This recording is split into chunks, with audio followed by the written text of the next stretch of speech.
Bienvenue au Happy Mess Podcast. Oh my God! Alerte générale! Oh! Dites-moi pas que c'est pas vrai!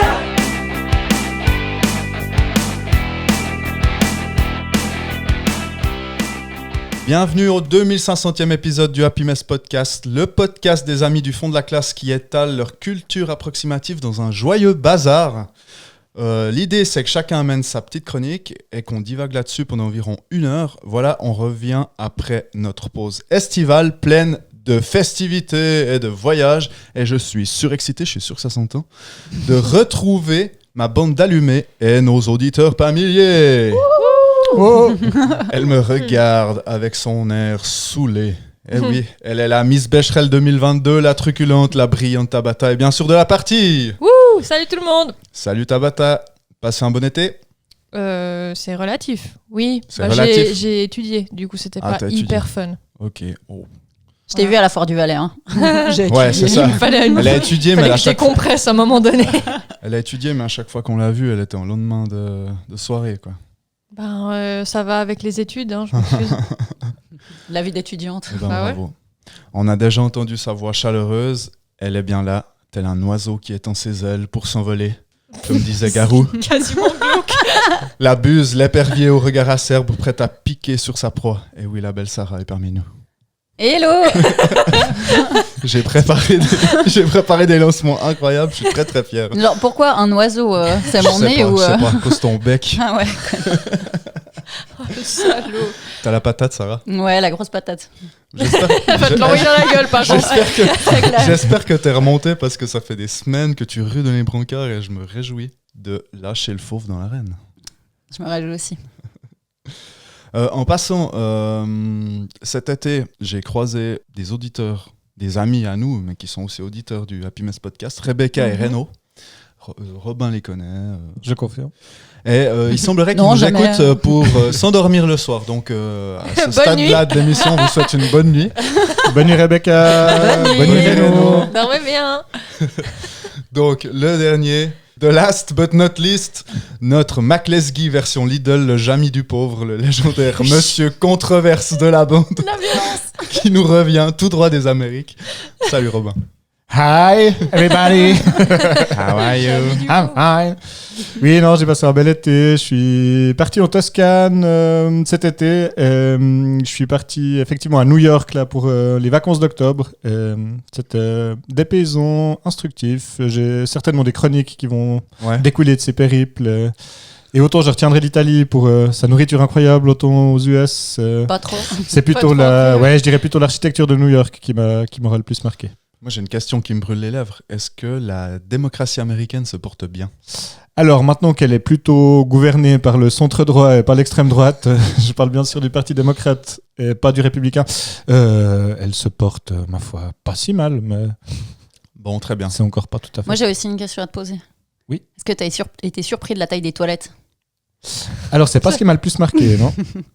Okay. Il y a vraiment des grosses toilettes en Amérique. Ouais, vraiment des grandes toilettes. Pas partout, mais... Moi, ce qui m'a impressionné, c'est, tu sais, on peut classer des pays par leur type de toilette. Typiquement, les Allemands, ils ont un plat comme ça avant d'aller vers le fond du truc, ce qui te permet de contempler et de sentir tout ce que tu as pu produire pendant ton truc et de le contrôler. Yeah. Les Américains, eux, ça se passe plutôt au fond des chiottes et du coup, ça ressemblerait un peu plus à l'architecture des nôtres, mais il y a un espèce de phénomène de vacuum, de succion qui fait qu'ils ont jugé pas utile à chaque toilette où je suis allé de mettre des brosses à chiottes en fait. Et après, aucune brosse à plus ou chiottes. moins auto-nettoyante, mais ça peut arriver que ça soit pas tout à fait le cas. C'est gênant. Aucune brosse à chiottes. C'est particulier, ouais. Et après, c'est moi qui parle de merde et de vomi. Je vous remercie. Et moi, c'est que du indirect. Et toi, c'est du direct. Tabata, t'as voyagé aussi? Alors oui, j'ai voyagé. Je vais faire un road trip en Écosse. C'était la folie. Et comment sont les toilettes écossaises? Alors, j'ai pas retenu comment elles étaient. Ça veut dire qu'elles doivent être sensiblement ressemblantes aux nôtres. Désolée, j'ai rien de fun à vous dire. Par contre, j'ai quand même une question pour Robin. Tu nous as amené quoi? Alors, j'ai amené une petite surprise aujourd'hui de mon retour du voyage à New York, justement, où je suis allé visiter la petite échoppe Harry Potter. Oh, j'adore utiliser l'accent. Le magasin sur 3 étages où on a goûté une bière dégueulasse qui n'en était pas réellement une. Mais, la Butterbeer. Ouais, Bah, ça vaut la peine d'essayer. Mais voilà. Immonde. Vraiment C'est vrai, immonde, c'est ouais. pas bon. Bah, c'est pas de la bière, c'est une espèce de limonade. Comment décrire ça? Du Grasse. Rivella gazéifié, chauffé, avec de la crème au sommet. Ouais, c'est vraiment pas ouf. La indescriptible, crème au mais sommet. c'est pas très très bon. Bah, c'est pour alimenter l'image de la bière au beurre qui se boivent dans les Harry Potter. Mais c'est vraiment pas ouf, quoi. C'est pas top, non. Et par contre, Moi, du coup, j'ai jamais entendu parler de la bière au beurre d'Harry Potter. Ah, mais ça mais m'étonne c'est pas du bien. Je la connaissais pas non plus. Je crois pas qu'il l'évoque trop dans les films. J'imagine qu'il faudra avoir lu les bouquins, ce que je Plutôt n'ai dans pas les... Mais si, il me C'est- semble c'est que dans le plus dans film, en les- tout cas. Ouais, il une ou en deux parle. fois, c'est anecdotique. C'est Ouais. anecdotique. Par contre, ce qui n'est pas anecdotique, c'est ce que j'ai ramené, et ce sont un souvenir d'enfance, pour mon petit frangin particulièrement, mais pour moi aussi. Mon frangin qui était fan d'Harry Potter et qui avait acheté à l'époque les fameux bonbons de Bertie Crochu, Mhm. comme ça se dit en version... Les dragées surprises. Les dragées surprises qui tombent bien, vu qu'on enregistre cet épisode, on peut le dire, à la veille d'Halloween. Ouais. Et du coup, ces petits bonbons surprises, on va les déguster à différents moments, sans qu'il y ait réellement de plomb ou de règles, mais je propose qu'on les déguste et qu'on On se laisse partage le surprendre. parfum qu'on aura goûté à ce moment-là. Sachant que j'ai amené une petite photo justement pour pouvoir retrouver quel parfum c'est au cas où on aurait un souci. Au cas où on aurait des doutes entre vomi et... Ouais, il faudrait Entre vraiment vomi et genre, qu'on verre de ait terre, par chacun une exemple. petite bassine au cas où on a ceux qui sentent l'œuf pourri. Tu sais. Oh. Bah, il Oh. y a œuf pourri. Hein. C'est vrai. Prépare-toi. Depuis le temps qu'on bassine nos auditeurs, je trouve que ce n'est que justice d'avoir une petite bassine au moins une fois pendant nos épisodes. J'avoue. Alors moi, je voulais juste faire un petit point sur mon été. J'aime bien parce qu'il regarde Sarah en disant ça. J'ai entendu Sarah, corrige-moi si je dis des bêtises. J'ai le droit. Avant de lancer définitivement ce podcast, cet été, il arrivait plein de trucs, mais entre autres, on a participé à plusieurs mariages. Et j'aimerais lancer un coup de gueule. Oh là là, Clément. Sarah, elle est... Stop le nœud pape en bois, les gars.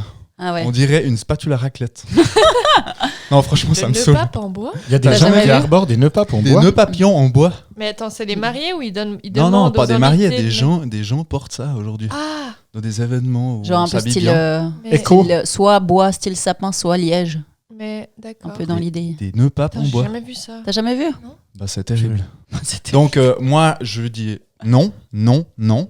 Stop à ça. Si on continue, dans 2 ans, on met des lunettes en jeans puis des chemises en watt. Donc, stop. C'est une faute de goût, même si, bon, Tu peux je parler, hein. représente le bon goût. Il a un t-shirt Capsule Non. Corp et je tiens à le souligner, j'ai mis le t-shirt de Son Goku aujourd'hui et c'est très important. Mais franchement, le nœud pape en spatule de raclette, franchement, ça m'a choqué. Ne pas Moi, penser du pas coup, de je sais ce que je vais raclette. lui offrir à Noël. Ouais. C'est déjà un bon point. Mais Un super nœud pape. sinon, dans les événements, La version cravate. dans les événements positifs de l'été, on a déménagé avec Sarah. On a déménagé à l'étage du dessus, donc on a un plus grand appartement et on a une pièce dédiée au podcast. Donc là, on a un super Studio. studio en fait d'enregistrement. On peut appeler ça un studio, je Oui. pense. Complètement. C'est Et la du grande coup, classe. on s'éclate. Au passage, on s'excuse de vous avoir fait autant avant la reprise de la nouvelle saison, sachant que Tabata devait préparer son examen, qu'on lui souhaite rater. Raté. Vous aurez des Non, nouvelles. réussi et lui ouvrir des nouvelles portes. Donc on peut parler de podcastination Non, jusque-là. on Mais fait de la podcastination, effectivement. Non, il nous clairement fallait la du temps podcast. pour mûrir tous les beaux projets. Exactement. c'est sûr. Parce que jusqu'à la semaine dernière, on n'avait pas tout ce qu'il fallait pour la salle de podcast. Donc, Cette fois, on est fin. Mais on prêt. dirait pas que ça s'est fait comme ça sur la bourre, parce que franchement, c'est travaillé, c'est réfléchi. Non, mais Clément, il a fait des trous dans la table. Il faut voir ça, hein. Des trous dans la table pour pouvoir passer les câbles. Il a acheté des caches et tout. Ouais, C'est toi qui as fait ça, C'est lui Clément qui a fait Je la croyais que t'avais acheté une table. table C'est moi sur qui ai mesure. fait ça. Modifier la C'est table. merveilleux. Bon. Il Ouais, avait tout une ce que tu poubelle vois en avec tes dessous yeux, pour c'est tenir moi les qui l'ai câbles. Bon, on démarre ou bien On démarre. Est-ce que quelqu'un a préparé une chronique, l'équipe là Vaguement. Alors, on va commencer par Sarah. T'es prête? Je suis prête. La chronique à Sarah. La chronique à Sarah. La chronique à Sarah. La chronique à Sarah. Salut tout le monde, bienvenue au Happy Mess Podcast. Non, voilà. La- Dans pas longtemps, je pense que je ferai plus partie de la bande. On a le projet de remplacer Clément. Ouais. Maintenant que Vous la salle pouvez est envoyer faite. vos candidatures. Mais on parlait d'un cyborg, non un robot japonais. Ouais. Oui, absolument. Moi, je préférais robot la version celui qui ressemble à un chien, là, qui a pas de tête et puis qui peut juste se déplacer. Pourrait nous apporter des trucs. C'est vrai qu'en fait, il ferait qu'aboyer comme Clément. Oh. Non, Ça aurait été c'était pas plus drôle. cohérent de dire ça pour moi, je pense. C'est Du vrai. coup. C'était drôle. Grenier. La grenique, pardon. J'y vais. Alors, je voulais vous parler de Danny Edson Taylor. Est-ce que vous avez déjà entendu parler de cette femme? Non. Ah, Non, c'est une j'aurais femme. dit c'était un gars. Je pensais à Danny DeVito. Tu vois. Non, mais pour dire Quoi que Danny, ça peut être une femme. C'était un homme, pardon. C'est juste que j'ai cru que tu parlais Denis et De Vito. Annie DeVito. Denis Non, on ne DeVitel. sait pas qui est cette femme. Je vais vous raconter un peu sa vie, puis ensuite je vous expliquerai ce qu'elle a fait. Mhm. Donc, c'est une femme qui est née en 1838 dans l'État de New York. Elle est issue Vieille. d'une famille... elle est morte surtout. Ah. Pas seulement... Ah, il commence déjà à me casser les pieds, lui. Il va interrompre tout le long des Ah, chroniques. ça c'est va comme être chiant à crever. Prépare-toi. Du coup, c'est une femme qui est issue d'une famille aisée, qui a étudié pour devenir enseignante. Elle s'est mariée à l'âge de 17 ans, comme la plupart des femmes en 1838. Elle a eu un fils, et quelques années plus tard, son mari et son fils sont décédés. Du coup, pour un peu pouvoir entretenir financièrement, elle a gagné sa vie en enseignant la danse et puis en faisant des cours de musique. Et il faut savoir qu'en fait, à l'époque, à New York, un peu le contexte social, les femmes, elles n'avaient pas de salaire décent pour pouvoir gagner leur vie. Du coup, souvent, ça s'organisait. Les hommes travaillaient et puis les femmes étaient à la maison plutôt pour garder les enfants. C'était un peu comme ça que ça se faisait. Et puis, les seules femmes qui pouvaient vraiment gagner leur vie de manière décente, c'était les femmes bourgeoises. C'était les seules qui avaient accès aux études et puis les seules qui avaient la possibilité, dans le cadre du travail, de côtoyer les hommes un peu plus, disons, d'égal à égal, quoi. Et il faut savoir qu'entre 1850 et 1900, les débouchés pour les femmes, c'était un peu limité. Il faut savoir que le droit de vote à New York, c'était en 1920. Ah ouais, du coup. C'est déjà pas vraiment si mal, hein, énormément par de droits. C'était déjà Franchement, possible. il faut arrêter de se plaindre. Non, mais c'est pas dans ce sens-là que je veux le dire, mais si tu compares au reste. Mais regardez-moi ces blaireaux. Ouais. Mais attends, c'est à part ça, en ils ont l'air blague. de blaireaux comme ça, mais en Suisse, c'est arrivé en 1971. C'était Et ça que je voulais dire. Ouais. Ouais, Et merci de me traiter de blaireau gratuitement, ça fait plaisir. ça aurait dû arriver avant. Au Jura, c'était en 2007, non? Non, ça c'était Non. l'entrée du canton de la Confédération. Jura, c'était en mais et tu rigoles, mais à La lande des Appenzell, Mayonnaise fait toujours. Appenzell Road intérieur, c'était en 1990. Ouais, ça fout les boules. 1990. Je Yes. suis Ah née ouais. 2 ans après, quoi. Puis du coup, voilà, pour un peu vous dépeindre le contexte de l'époque où vraiment c'était la grosse galère pour les femmes de pouvoir gagner leur vie toutes seules. Normalement, elles pouvaient vivre que si elles avaient un mari, quoi. En gros, ouais. c'était le seul moyen d'assurer un peu leur subsistance. Et du coup, Annie, qui a travaillé un peu toute sa vie, mais qui n'avait pas des revenus assez élevés, elle a voulu assurer sa retraite qui approchait. Du coup, quand elle est arrivée à la soixantaine, elle a eu l'idée de faire quelque chose de grandiose pour pouvoir gagner de l'argent et puis en fait mettre des sous de côté pour quand elle sera vieille. Ok. Et du coup, sa grande idée, ça a été de faire la descente des chutes du Niagara Waouh. dans Ok. un tonneau. Dans un tonneau. Waouh, oui. J'ai maintenant, pas ça me enregistré, dit mais quelque j'avais chose. vu un film il y a très longtemps dans la Géode à Paris où j'étais allé quand j'avais une dizaine d'années. Ça veut dire que c'était pas ce Il y a millénaire. C'était simplement pas ce millénaire. Et il y avait un film notamment où tu voyais, je crois, un chat qui avait descendu les chutes. C'était mis dans le tonneau, je Exactement, crois. exactement, Incroyable. c'était ça. Ah, Ouais. très bien, mais j'ai pas tilté le nom. Ouais. Mais du coup, pour expliquer un peu, elle a décidé de faire de cet événement un grand événement. Du coup, elle a engagé un agent pour promouvoir la descente des chutes. Red Bull. Red Bull à la C'est fin. Red Bull, ouais. Et puis vu qu'elle est quand même pas débile, puis qu'elle a pas l'intention non plus de mourir de cet exploit, elle décide de faire des tests. Alors, d'où le chat, en fait. Ah. Elle a pris en fait un Je me rappelais gros plus tout le détail. un Ouais, gros tout. tonneau à cornichons, elle a mis un matelas dedans, une enclume pour stabiliser un peu le truc. Et puis en fait, elle a mis un chat dedans, genre 2 jours avant la descente, elle a mis un chat dedans et elle a fait descendre les chutes au chat Wow. pour vérifier si un peu elle avait la possibilité de survivre ou pas, quoi. Un peu comme le front, la NASA et l'agence spatiale russe avec Ouais, des animaux avant de exactement. balancer des humains dans l'espace. Quoi. Un peu le même trip. Yes. Ouais. Et puis le chat, bon, faut savoir quand même que les chats, enfin je sais pas, Ils ça retombent a l'air toujours d'être sur leurs ouais, ça a l'air d'être l'animal le plus résistant que l'humain, mais Après, Ouais. ils surkiffent pas l'eau non plus. Ouais. Enfin, je sais pas les vôtres. Ouais, j'allais dire. c'est vrai, ils aiment pas trop ça. Ils retombent sur leurs pattes, mais sur du sol. Ouais. Puis ils aiment pas le vinaigre non C'est plus, l'enfer. alors dans un tonneau à cornichons. Non, non, mais Le pauvre, c'était une torture totale. C'est pas top quoi. puis, je sais pas si aujourd'hui ce serait tellement possible Bah, d'utiliser Bah, ton déjà, chat pour les- faire des les- expériences dessus. Déjà, les cornichons, ils sont dans des petits bocaux maintenant, donc je sais pas si ça marcherait. Merci. puis, T'as pas dit le nom du chat, mais il s'appelait Brian, non? Je sais Il pas comment s'appelait Plus connu sous le nom Il de s'appelait Taubrion. Pickle. Le chat Taubrion. Oh putain, faut que j'arrête les vannes à partir de maintenant, je suis désolé. tu dis ça à Excellent. chaque épisode. Et à chaque vanne. Moi perso, tu peux continuer, j'aime bien. Et puis du coup, ben, ce chat a fait la descente et il est sorti plus ou moins en forme. Il avait juste une blessure à la tête, mais Ah bah ça va. une égratignure. Mais il est pas mort. Hein. Et puis du coup, ben, Juste Pas tout de complètement suite. traumatisé. Il a un traumatisme crânien. allergique aux cornichons à vie. Du coup, 2 jours plus tard, à l'occasion de ses 63 ans, elle est montée dans son tonneau de cornichons. Elle est descendue les chutes du Niagara. Et elle a survécu et elle est devenue la première femme à faire la descente et à survivre. Elle n'a pas eu de Non, la fracture. première survivante. Mais ma À la question, descente des c'est... chutes. du Il y a chute déjà des des chutes. personnes qui étaient C'est en descendues. quelle année t'as dit du coup Il y a ça déjà des gens qui ont... C'était en 901. 1900, ouais, d'accord. 1901. Mais donc, il y a des gens qui ont réessayé après. Il y a des gens qui ont réessayé après. On est fous. J'avais lu, il y avait genre plusieurs personnes qui ont réessayé, genre en tout cas 5 personnes qui ont réessayé, mais sur les 5 personnes, il y en a genre 3 qui sont décédés. Je suis sûre que c'est des mecs qui font ça doit pas être si difficile que ça. Ouais, je vais me mettre dans un. Moi aussi, je peux le faire. En sortant d'un Ouais, à bar. fond. C'est clair. En sortant d'un bar. Ouais, rock and roll. Et Il y en a maintenant, peut-être qui c'est l'ont fait interdit 2 de faire fois la même. descente. Tu peux parler de Attends. rechute dans ce cas. Ouais, c'est une rechute du Niagara, quoi. Chute du Niagara. On m'épuisait.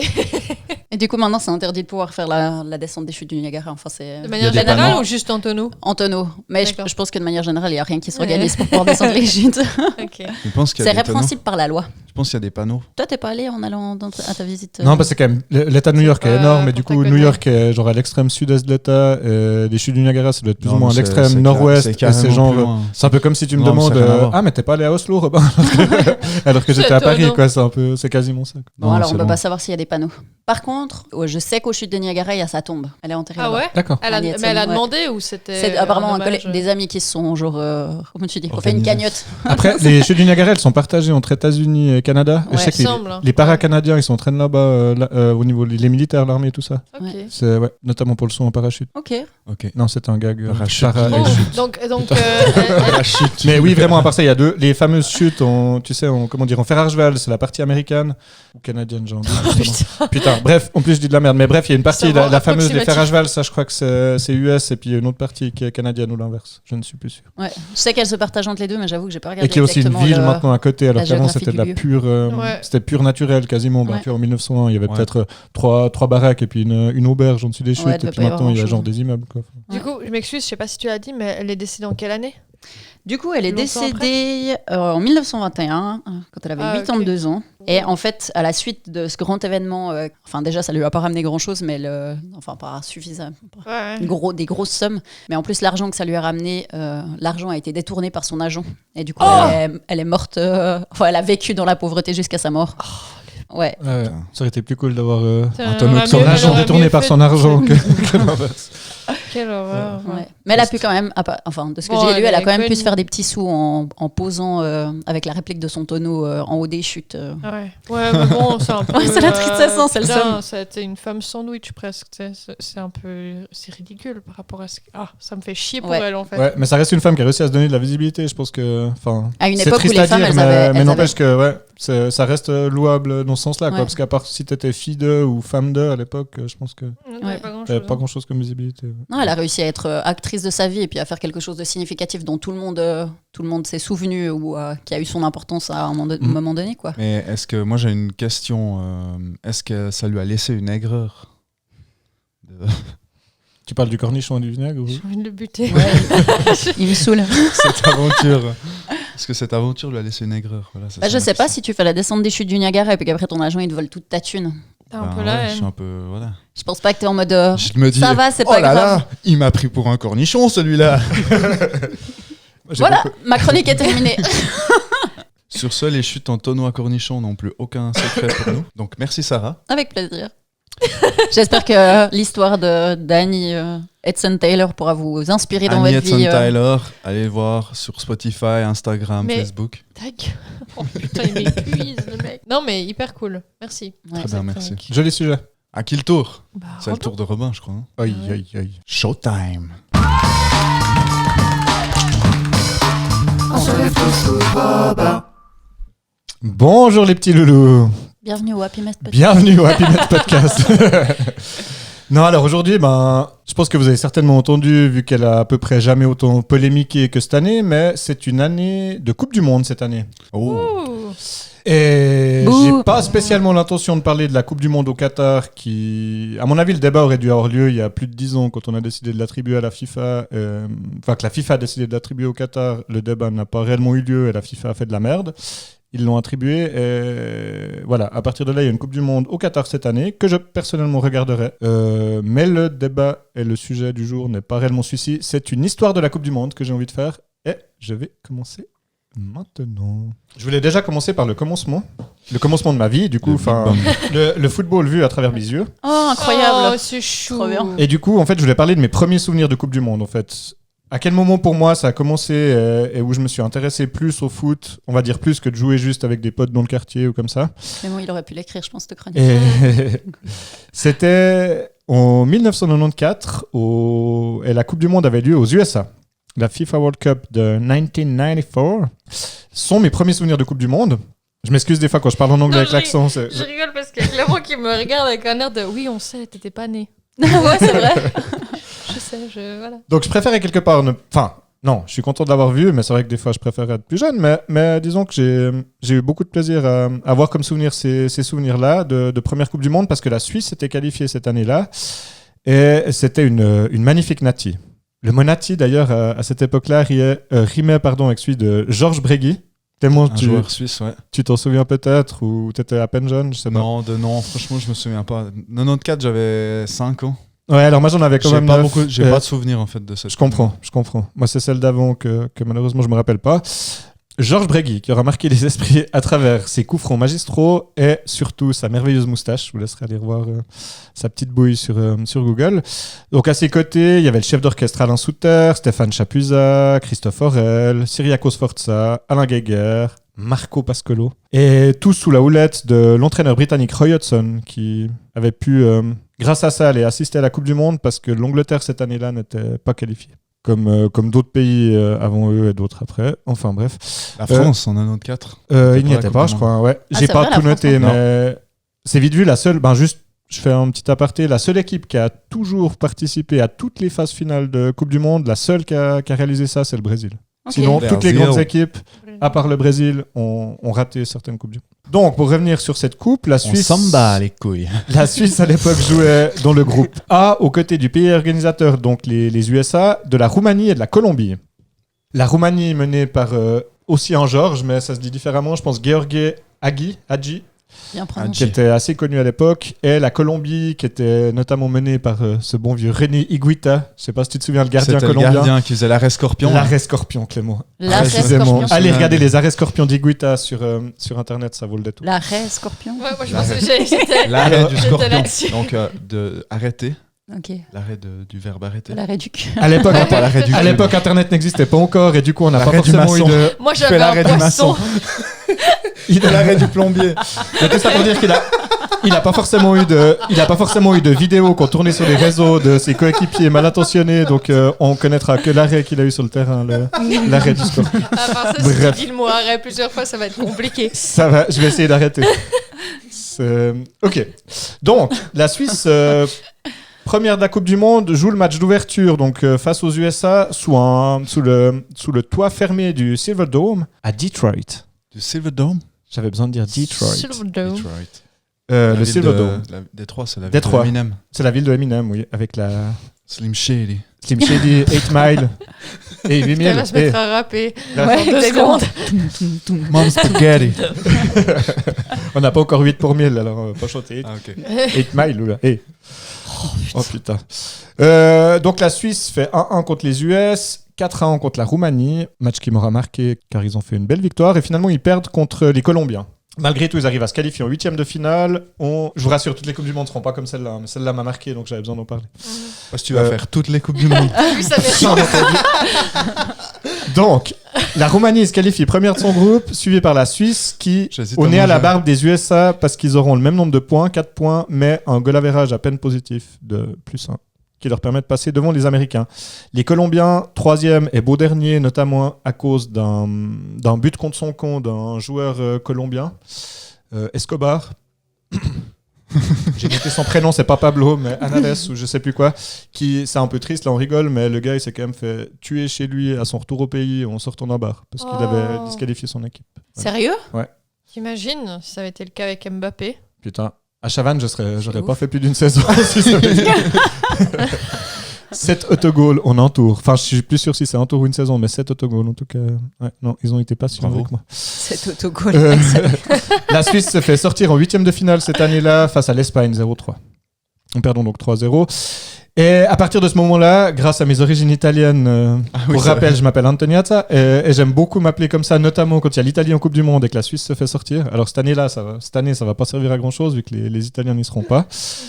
Mais du coup, cette année-là, j'ai raccroché la charrue de mes espoirs et une nouvelle étoile potentielle. Ça, L'Italie. C'est très beau. C'était l'Italie, ouais. Mon papa disait souvent accrocher son charrue à une étoile. Et d'ailleurs, cette chronique, je lui l'ai dédiée parce que c'est, je pense, grâce à lui que j'ai eu l'amour du foot au départ. Voilà. Bref, petit aparté fait. En fait, j'ai croché sur forcément l'Italie du coup, et notamment qui était mené à cette époque-là par un joueur qui s'appelait Roberto Baggio. Je sais pas si Clément, ça te parle. Peut-être. Il avait une petite catch. Il avait carrément plus qu'une catch, une espèce de queue de rat ou la coupe écureuil, quoi. C'est dégueulasse. Et c'est vrai qu'elle était pas très jolie cette coupe, mais par contre, lui jouait très bien. Et voilà, il a permis en fait à l'Italie, lui et plus d'autres, de se qualifier jusqu'en finale en battant le Nigeria en 8e, l'Espagne en quart. Ils avaient grâce à ça sauvé l'honneur de la Suisse, la Bulgarie en demi, et ils arrivent en finale face au Brésil de Romario et Bebeto. Je sais pas si oui, bien ça sûr, peut-être vite fait. À Pasadena, dans la banlieue de LA. Elle a une de mes premières grosses désillusions du foot. Première finale de l'histoire à se jouer au tir au but après un score nul et vierge. Avant, le match était simplement rejoué. Donc là, maintenant, il y a prolongation. Et si personne sort de la prolongation, c'est des tirs au but. Et Baggio, qui avait été héroïque jusque-là, va sceller le destin de la Squadra Azzurra en projetant son penalty très très haut en dessus de la transversale gardée par le gardien brésilien de l'époque. Tafarel, merci. Et il tire un tir à la lune, dont je pense que je me suis encore pas tout à fait remis. Ouais. Je pense que là, il aurait pu s'inscrire pour le Narbonne, Carcassonne ou le football américain. Je pense qu'il aurait pu mettre le plastron et puis il aurait eu plus de succès à ce moment-là. En tirant sur les buts de foot américain. Bref, le Brésil cette année-là dédiera sa victoire à Ayrton Senna, qui était décédé quelques semaines auparavant pendant un Grand Prix de Formule 1, je sais plus. À Imola, en Italie justement d'ailleurs. Et cette année-là, juste pour situer l'année, il y a un certain Kurt Cobain qui meurt aussi. Ça n'a rien à voir avec le foot, mais j'avais besoin de le citer. Voilà. Ok. Salut Kurt. Salut Kurt. Donc ça c'était pour mes premières amours de Coupe du Monde.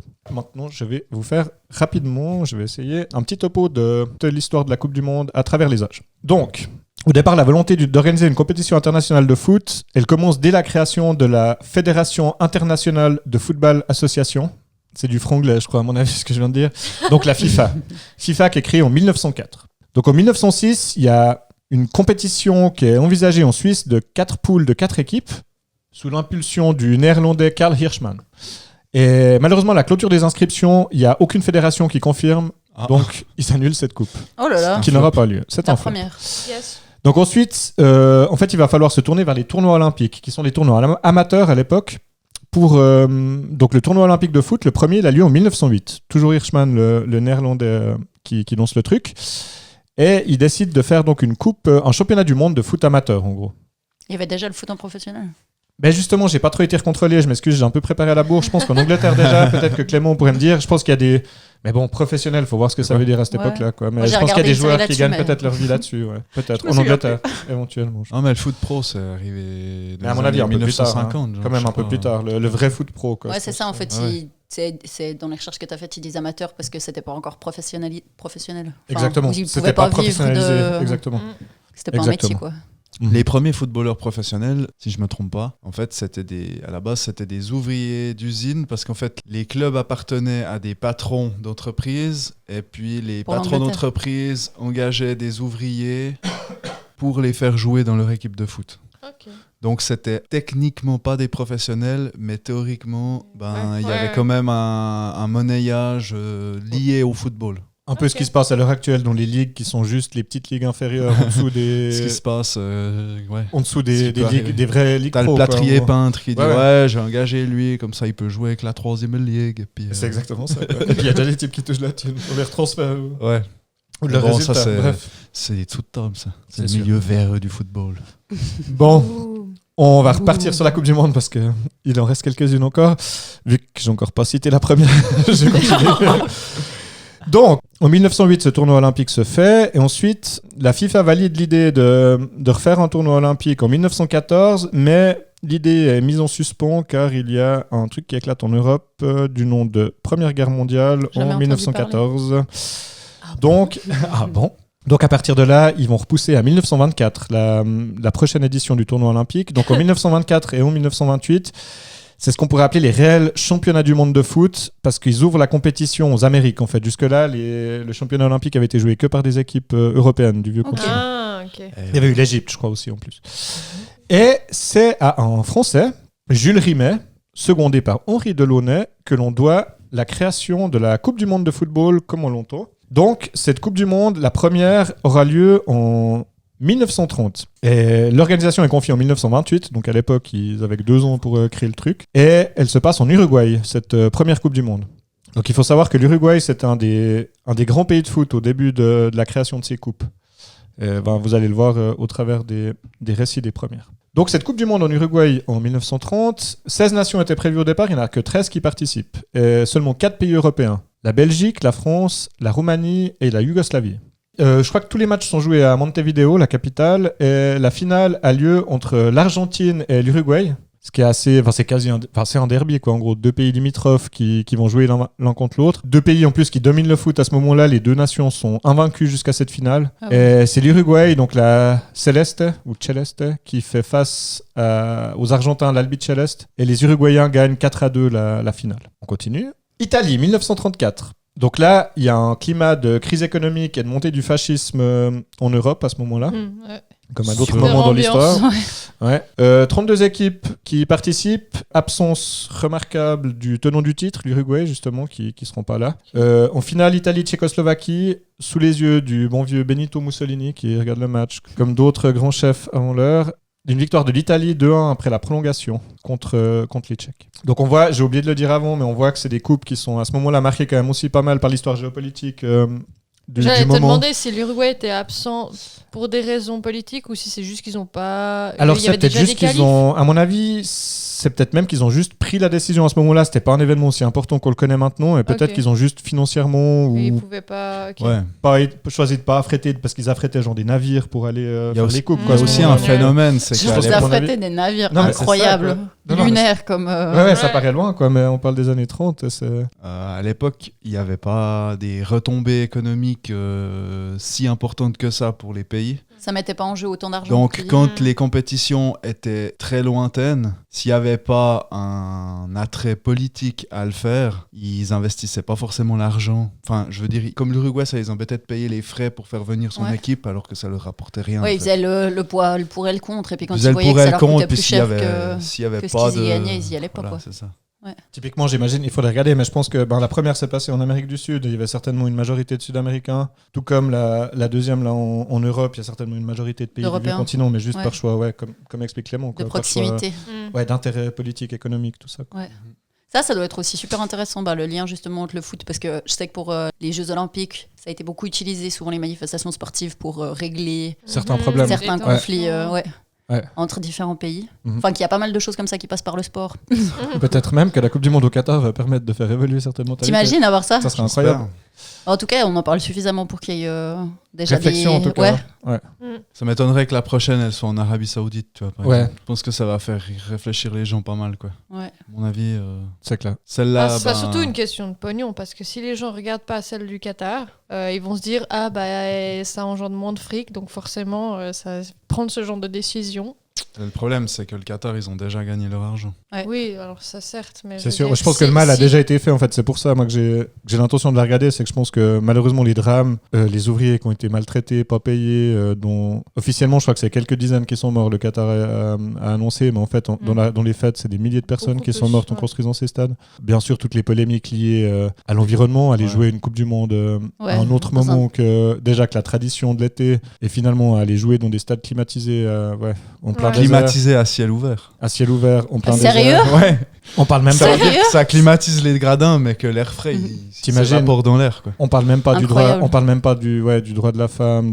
Il y a tellement de choses à polémiquer. Il y a tellement de choses qui sont problématiques. Mais à mon avis, le gros problème, ça a été de juste que les politiques aient pas eu les couilles à un moment de dire à la FIFA, si vous voulez que cette Coupe du Monde se joue là-bas, parce qu'au niveau financier, vous avez des intérêts à la faire, allez juste vous faire foutre et puis on on va vous faire pression. Enfin, je vois pas qui d'autre que le monde politique pourrait faire pression à ce moment-là sur une instance qui est gangrénée jusqu'à la putain de moelle, quoi. Bah, j'imagine que ça va toujours ça va toujours dans les deux sens. Soit les choses elles viennent d'en haut et puis à un moment ils statuent là-dessus, soit à un moment les choses elles viennent d'en bas. Puis comme elle dit Tab, le fait de boycotter, j'imagine, si la population mondiale boycotte l'événement ou que ça gueule de tous les côtés, en fait...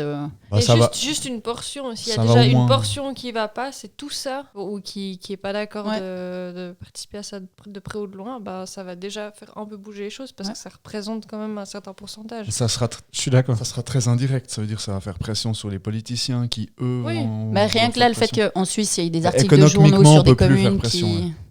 économiquement, c'est peut-être plus un moyen de pression, mais quand tu vois que dans les journaux, ils parlent de communes qui décident de boycotter l'organisation d'espaces de fan zone. Non, mais oui, je suis pas sûr que de fermer la fan zone de Biolorgula ait une grosse incidence géopolitique à travers Non, le monde. par contre, c'est une grosse dire, influence sur le fait que ça leur coûte pas un rond, parce que du coup, ils ont pas besoin d'organiser. Ouais, c'est vrai. Puis écologiquement, chauffer en hiver. Ça arrange tout le monde. C'est clair. Mais je pense que ça va. Enfin, le fait qu'on en parle déjà, ça permet aussi de faire évoluer les choses. Bien sûr. Ça commence aussi là, quoi. Bien sûr. Je continue. Donc, c'est 1932. Très intéressant. 1932, Donc, plus que petite digression. 47 Coupes du Monde. Donc on était en 34, victoire de l'Italie face à la Tchécoslovaquie. Ouais. Je vous rassure, après je vais aller plus vite, mais c'est D'accord. juste que les premières, je trouve au niveau géopolitique justement, c'est plus intéressant. Surtout à ce moment-là. France 1938, troisième Coupe du Monde. Donc là, il y a 36 pays et les grands absents, c'est l'Angleterre, l'Uruguay et l'Espagne. Et c'est là où, avant, j'ai fait toute une merde et toute une digression inutile. C'est là que l'Espagne n'a pas pu participer en 38, donc c'est pas encore la Deuxième Guerre mondiale, mais ils ont une guerre civile en Espagne. Ouais. Et du coup, le pays ne participe pas. Donc en 16e de finale, il n'y a que 15 participants. Attention. L'Autriche venant d'être annexée par l'Allemagne juste avant. Et Donc, folle on n'a pas pu ambiance. participer. Du coup, Tellement l'Allemagne extrêmement 2 fois. Ouais. Du coup, l'Allemagne deux fois. Purée. Donc cette année-là, l'Italie gagne en finale face à la Hongrie 4-2. Donc la Hongrie, il faut savoir, peut-être ça vous surprend d'entendre ce mot, mais c'était une des meilleures équipes de foot aussi, un peu comme l'Uruguay, c'est des équipes qui ont un peu disparu des radars pendant très longtemps. Enfin, la Hongrie ont toujours disparu plus ou moins, mais qui étaient vraiment des très très bonnes équipes à l'époque.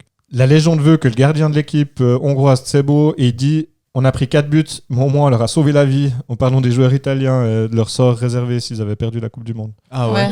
Alors je sais pas à quel point c'est vrai ou pas, mais Ok. sachant que possible c'était que- Mussolini à la tête du pays, attends. c'est pas impossible non On plus. peut mieux pas savoir. Bref, C'est terrible, t'imagines. j'avais mis une petite note de fin de page, j'ai oublié de la citer, mais le premier buteur de l'histoire de la Coupe du Monde, c'est un Français, Lucien Laurent, dit Petit Lulu. Ah bah J'avais voilà. besoin de le dire. Petit Lulu. Le À petit l'époque, Lulu. cette année-là, donc la première Coupe du Monde, il y avait eu 2 matchs d'ouverture en simultané, un espèce de multiplex comme pendant le Boxing Day anglais. Donc il y avait USA-Belgique et France-Mexique. Et donc c'est lors de France-Mexique que le bon vieux Petit Lulu a marqué Bon, le faut bien premier penser but qu'à de l'histoire d'une Coupe du Monde. À cette époque-là, il n'y a pas de retransmission à la télé. Hein. Ouais. Ah, c'est clair. Il gagnait seulement l'argent des billets des personnes qui venaient voir. Bah là, c'est ça. Chaud. Je continue. Donc là, il y a une période d'arrêt de la Coupe du Monde liée à... on était en 38 avant, donc vous vous doutez bien de ce qui va arriver en Europe et dans le reste du monde pour la deuxième fois en moins d'un siècle. Donc de 1942 à 1950, il y a une interruption de la Coupe du Monde, enfin de 38 à 50, sachant qu'il y a eu la Deuxième Guerre mondiale et un monde à feu et à sang qui a dû se reconstruire avant d'organiser un tel événement. Donc ils avaient décidé en fait en 39 de faire une Coupe du Monde soit en Allemagne soit au Brésil. Et ils en parlaient déjà... En 39 au début 39, je crois, ou fin 38. Et vu qu'au 1er septembre 39, l'Allemagne envahit la Pologne et finalement, avec le déclenchement de sa Blitzkrieg, déclare le début de la nouvelle guerre mondiale. En fait, ils annulent la coupe avant même d'avoir défini un pays hôte. Ok. Mais ils garderont ses prétendants pour plus tard. Donc, ils comme avec évoquent... les jeunesses et le Covid. C'est un peu ça. Donc en 46... en 46... Quelle Ouais, belle t'as raison. comparaison. C'est exactement ça. En 1946, ils évoquent une Coupe du Monde tous les 2 ans. Donc ils en feraient une en 49 et en 51. Et finalement, ils parlent du Brésil et de la Suisse. Bizarrement, ils ont mis l'Allemagne de côté. Je sais pas pourquoi. Va savoir. Bref. Finalement, en L'Allemagne quar- de l'Est ou l'Allemagne de l'Ouest? Ben, à l'époque, je pense que c'était encore une... Enfin, c'était des petits morceaux Et- d'Allemagne qui Tu étaient dis encore que pas les avis reconstitués. étaient partagés. Était peut-être un peu partagé aussi. Bref, en 48, la FIFA maintient finalement l'idée d'une traditionnelle organisation quadriennale, qui est donc une organisation tous les 4 ans et en gros qui se passerait chaque fois pendant les années paires non olympiques, ce qui est toujours le cas à l'heure actuelle en parlant Ok. des JO d'été. De toute façon, tu pourrais dire ce que tu veux, moi j'y connais Non, rien. non, c'est Ouais, vraiment, Oui, oui. Non, ça- Mais non, oui, il y avait des clowns, devant. Je suis super, excellent. Petite parenthèse suite à la boucherie mondiale qui a eu lieu pendant ces années-là. Prochaine Coupe du Monde au Brésil en 1950, la 4e. Première participation de l'Angleterre à une Coupe du Monde. 33 pays engagés, l'Argentine est absent. Au niveau des spectateurs, là j'ai trouvé assez impressionnant, ils ont construit le fameux stade du Maracanã. Est-ce que l'Argentine était absente parce qu'il y a eu beaucoup d'Allemands qui sont allés là-bas après? C'est possible. Ah, c'est possible. Il devait absorber une grande part de nouvelle population. Il y a peut-être un lien entre la présence allemande et le retrait de l'Argentine. Bonne question. C'était un moment où l'Argentine devait se faire discrète. Ouais. Donc, Maracanã au premier tour. Un premier tour décisif entre le Brésil et la Yougoslavie, devant 150 000 spectateurs dans le stade nouvellement construit du Maracanã. Donc je trouvais déjà le chiffre assez impressionnant. Il faut savoir que nos stades aujourd'hui, je ne sais pas s'il y en a un qui dépasse les 100 000 spectateurs, je ne suis pas sûr, mais ils s'en approchent. Mais pour différentes raisons de sécurité, 2-3 drames qu'il y a eu, le Heysel et d'autres, ils essaient quand même de réduire si possible. Ouais. Pas Les faire des drames, stades trop grands. style Et les le drames. Heysel. Mouvement de foule ou trucs comme ça. Mouvement de foule, il y en a eu d'autres. Mais c'était, si tu veux, un mouvement de foule dans un stade où il y a eu des dizaines de gens piétinés. Et puis, dans ce c'est quoi stade Liverpool contre. C'est une Coupe d'Europe, je crois. Ouais, je me rappelle plus. Il y a Liverpool. Bah, le Heysel, dans c'est une coupe l'histoire, belge, mais je pense. me rappelle plus contre qui. Liverpool contre Bruges. Bon, un truc bref, il y a eu comme des ça. morts. Quoi. Ouais. Mais Il y en a eu ce qu'il faut d'autres. savoir, c'est que dans ces stades comme le Maracanã, où c'était 150 000 personnes, c'était debout. C'était des grandes tribunes. Tout le monde était debout et tout le monde était un peu entassé les uns sur les autres. Donc ça accentue un peu le risque aussi Ouais, qu'il y c'est ait ça. des... C'est ça. Ce qui fait qu'aujourd'hui, la plupart des grands stades, ils ont des places assises. S'il y a des tribunes où les gens sont debout, elles sont pas très grandes. Souvent, c'est aussi grillagé tout autour pour éviter notamment les projectiles, mais aussi les mouvements de foule, je pense, d'une zone à l'autre. C'est coupé en sections pour pas qu'il y ait Une grosse mouvement, foule qui écrase les autres. Et plein d'entrées et de sorties aussi. Je pense Ouais, qu'ils réfléchissent c'est ça. peut-être qu'à Bien l'époque sûr. c'était une seule entrée, j'en sais rien, mais c'est pas ouais, impossible. Ouais, que c'était réfléchi. On en a fait des petits jusque-là, on va en faire un grand et puis on prend exactement le même système, alors que là, en fonction du nombre de personnes présentes, ça implique quand même des... Ouais, c'est ça. C'est Mais clair. ça n'empêche Des qu'il y a risques et des- encore parfois des drames de ce genre-là, pas aussi importants en nombre, mais où il y a quand même Ça peut arriver encore. des gens blessés, des gens même décédés. Ça existe encore, Pour aller voir un match. malheureusement. Il y a eu un événement en Asie du Sud-Est, mais là c'était longtemps, plus ouais. mais c'était plus une échauffourée sur le terrain, je crois, que je sais réellement pas. un mouvement de foule. Enfin, je connais pas Une tout le détail. échauffourée genre en supporter.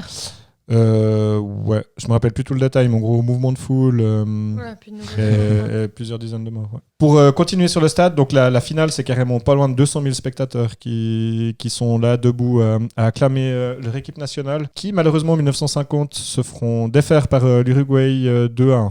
Là, en gros, en 1950, il y a l'Uruguay qui a 2 Coupes du Monde et l'Italie qui en a une. Ok. Enfin, pour vous dire que ça a un petit peu changé quand même depuis Ouais. au niveau du paysage. Donc voilà. Ensuite, 5e Coupe du Monde. Où ça, la 5e Coupe du Monde? Je me Suisse. demande. En Suisse. Non. Oui. Arrête. Vous avez jamais Le entendu miracle de Berne. Exactement. Vous avez jamais entendu parler du miracle de Berne, les filles? Non. Ok. Du miracle de Berne, j'en ai déjà entendu parler. Ça, mais il y a c'est pas même un genre, film, je crois. Il y a même un film là. Je l'ai vu sur à la Lanterne. Les années 2000. Ou un truc C'est comme vrai ça. Je l'ai vu à la Lanterne. Ça doit être un Magique. film allemand, je pense, parce que le miracle de Berne, en fait, on parle des Allemands justement. Ah, ouais, d'accord. Donc, en fait, C'est comment le foot a arrêté la Seconde Guerre mondiale. c'est pas tout à fait ça, mais pas loin. Non. Troisième. Le 11 d'or hongrois, à l'époque, est l'équipe de loin favorite pour cette coupe. Il gagne 9-0 face à la Corée du Sud, 8-3 face à la RFA. Donc la RFA, pour rappel, c'est la République fédérale d'Allemagne, ou plus communément appelée Allemagne de l'Ouest. Donc il les tape 8-3 en qualif. Mais en finale, l'Allemagne a réussi finalement à se défaire de ses opposants ensuite et ils jouent contre les Hongrois en finale. Ils sont menés 2-0 au début du match et finalement ils arrivent à retourner la situation et à battre les Hongrois 3-2. Malgré notamment dans l'équipe hongroise la présence de joueurs incroyables genre Puskás, que Clément ça doit sûrement te parler, Oui. et 2-3 autres très grands. Et en fait on parle de miracle de Berne parce que l'Allemagne, en gagnant cette Coupe du Monde, en fait, ils mettent fin à 9 ans de morosité pour tout le peuple allemand et le pays en fait qui a de la peine à se relever de toute la merde qui a été faite en peu de suivant fierté en pour suivant le le pays. petit Harry moustachu à l'époque. Et du coup... Mario. et on ne parle pas de Mario. Et donc ça fait pas loin de 10 ans qu'ils survivent dans leur pays dévasté après toute la merde qu'ils ont fait. Ouais, chaud. Et du coup, en fait, ça les relance économiquement, mais aussi au niveau, je pense, Au niveau simplement social. de social, Enfin, l'espoir, tout ça. Et vraiment, c'est Ouais, je pense que ça doit être difficile pour un pays de se relever après. clair. Et je pense que Ça c'est met là en où tu vois état aussi un à état quel point... d'esprit, Ouais. Une Coupe du Tu peux Monde, pas être fier de ton pays. c'est clair. Et à quel point finalement une Coupe du Monde, c'est quelque chose qui va au-delà du sport, je trouve, et au-delà de juste un événement entre quelques types qui jouent autour d'un ballon, mais c'est quelque part bien plus que ça, quoi. Ça, je trouve que c'est peut-être l'exemple le plus édifiant de ce que ça peut représenter après, quoi. Voilà. Miracle de Berne en 1954. En 1958, la 6e Coupe du Monde se passe en Suède. Il y a l'URSS qui vient de débarquer sur la carte mondiale, qui participe pour la première fois à la compétition. Et un certain Pelé, vous avez sûrement déjà entendu parler de cet homme-là, qui éclate aux yeux du monde. C'est la première superstar du foot, je pense on peut le dire. Encore considéré par certains comme le meilleur joueur de tous les temps. Puskas avant lui aussi, qui était incroyable. Ils font partie vraiment de ceux qui ont popularisé le foot et des exceptionnels, quoi, qui faisaient des choses que d'autres faisaient pas à cette époque-là, en fait. Et au final...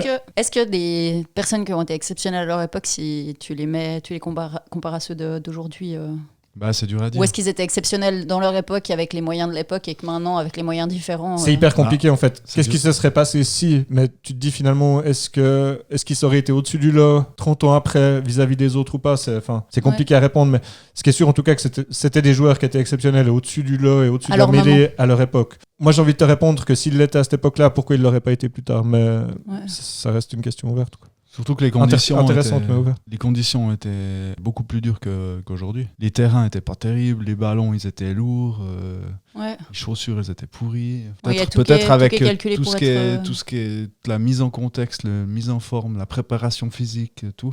Un mec comme Pelé il pourrait être encore plus fort. Peut-être. Je me demandais si c'était la comparaison de contexte. Mais bon, la personnalité de Pelé, à mon avis, il aurait été surtout cocaïnomane et puis à 22 ans, il aurait arrêté le foot, je pense.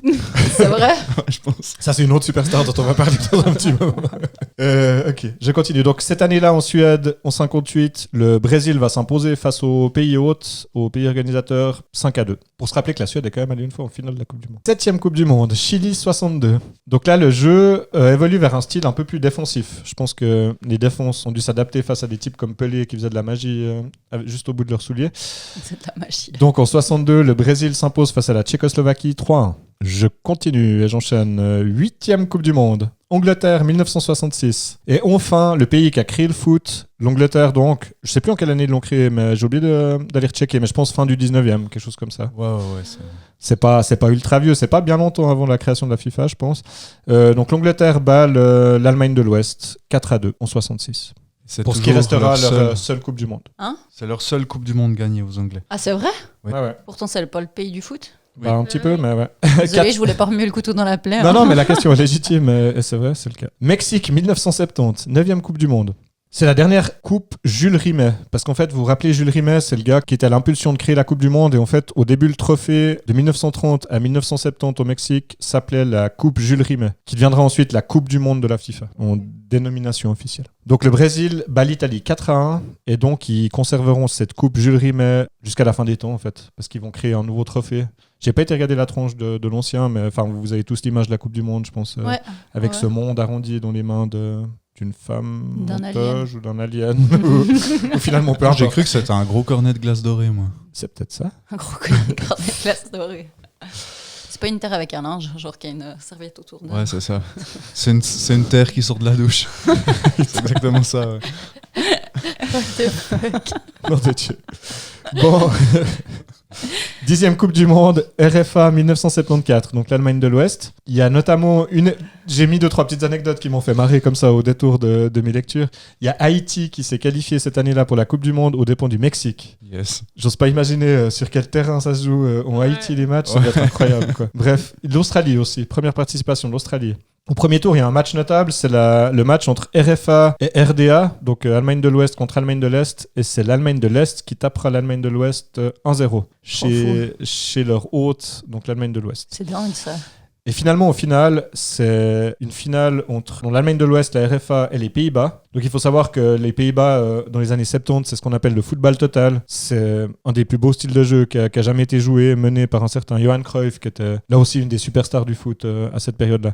Et malheureusement, les Pays-Bas, qui gagneront jamais la Coupe du Monde jusqu'à maintenant, ils s'inclinent sur le score de 2-1. cette année-là. Ça a quoi comme spécificité le foot total?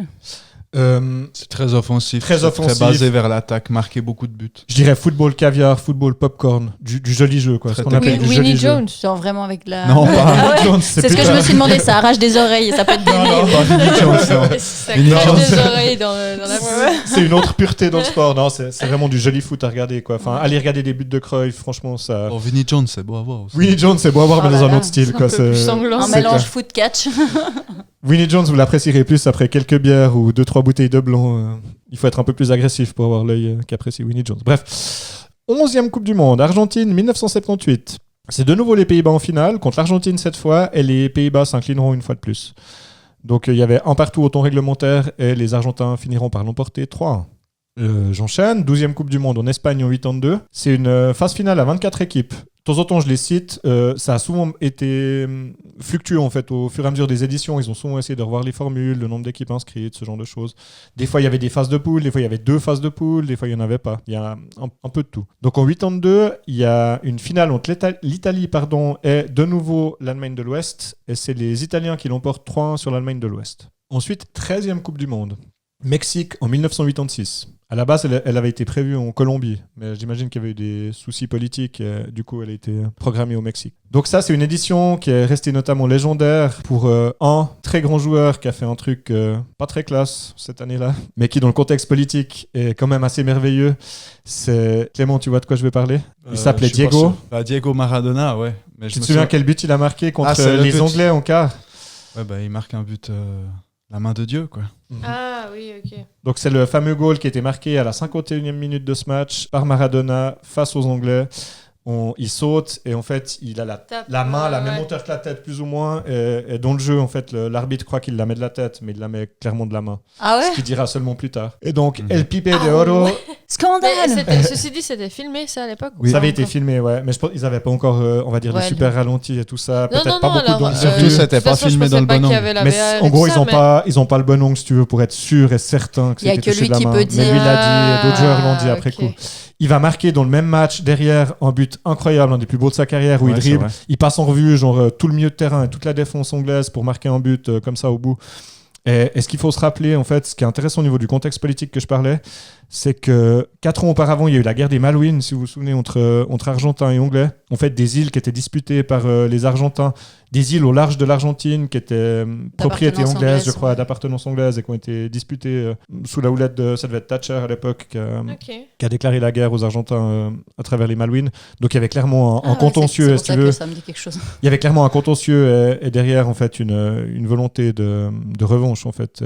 Et Maradona là, non seulement il fait un geste historique, mais aussi au niveau, je dirais, géopolitique, ça a quand même C'est significatif. un certain impact quoi. En Argentine. En finale, l'Argentine battra l'Allemagne de l'Ouest, qui sont à peu près à chaque finale depuis 20 ans, j'ai l'impression. 3-2. 14e Coupe du Monde, Italie 1990. Il y aura juste pour la petite anecdote, il y a un Italie-Argentine qui se joue à Naples. Il faut savoir que Naples, c'était justement le club de cœur de Diego Maradona. Je ne sais pas s'il y jouait encore à cette époque-là, peut-être plus. Je sais pas, mais il y a joué en tout cas. Mais il y a joué, il a explosé là-bas. C'est un dieu vivant là-bas. Exactement. Et en finale, l'Argentine... Dieu vivant, il est mort, donc non. Mais, C'était Dans en l'idée, dans l'idée. Clairement, exactement. En finale, l'Argentine perd contre la RFA. C'est d'ailleurs, je pense, la dernière fois que... La RFA ou la dernière Elle est plus fois censée s'appeler la RFA, en fait. Là. Bref, c'est les Allemands. bref, c'est les Allemands. Sachant que le mur est tombé quoi en 89. Ouais. Ouais. Bref, vous avez peut-être encore pas fait la mise à jour dans Ah leur oui, fichier. c'est une- Donc ils perdent 1-0 contre l'Allemagne en 1990, les Argentins. En 94, donc c'est la fameuse finale Brésil-Italie qui finit à 0-0 et qui voit le Brésil se gagner 3-2 sur penalty. La 16e Coupe du Monde, tout le monde s'en souvient. Elle a notamment traumatisé, je pense, tous les pays francophones, Là, à part la France. là. C'est Ah. la là, fameuse là, Coupe là, du Monde de là, 98 et ce petit trauma que... Là. C'est la France qui a gagné. La France a donc gagné la Coupe du Monde devant des Brésils qu'on pensait clairement vendus. Je sais pas si on était honnête en le disant à l'époque, mais c'est vrai que les Brésils se font étrier 3-0 et les Français gagnent. Donc un but d'Emmanuel Petit, 2 buts de Zinedine Zidane, qui est je pense le joueur de la Coupe. On est potes à petit Lulu. Ouais. Ah, les potes à petit Lulu, clairement.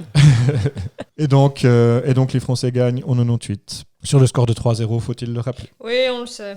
Clément, c'est son événement, je dirais, de toute l'histoire de la C'est le Terre. meilleur moment de sa vie. Oui. Non, je dirais pas ça comme ça. Genre, d'abord Non, il y a mais cet événement et après il y a un notre événement. mariage. C'est un événement très important de mon enfance.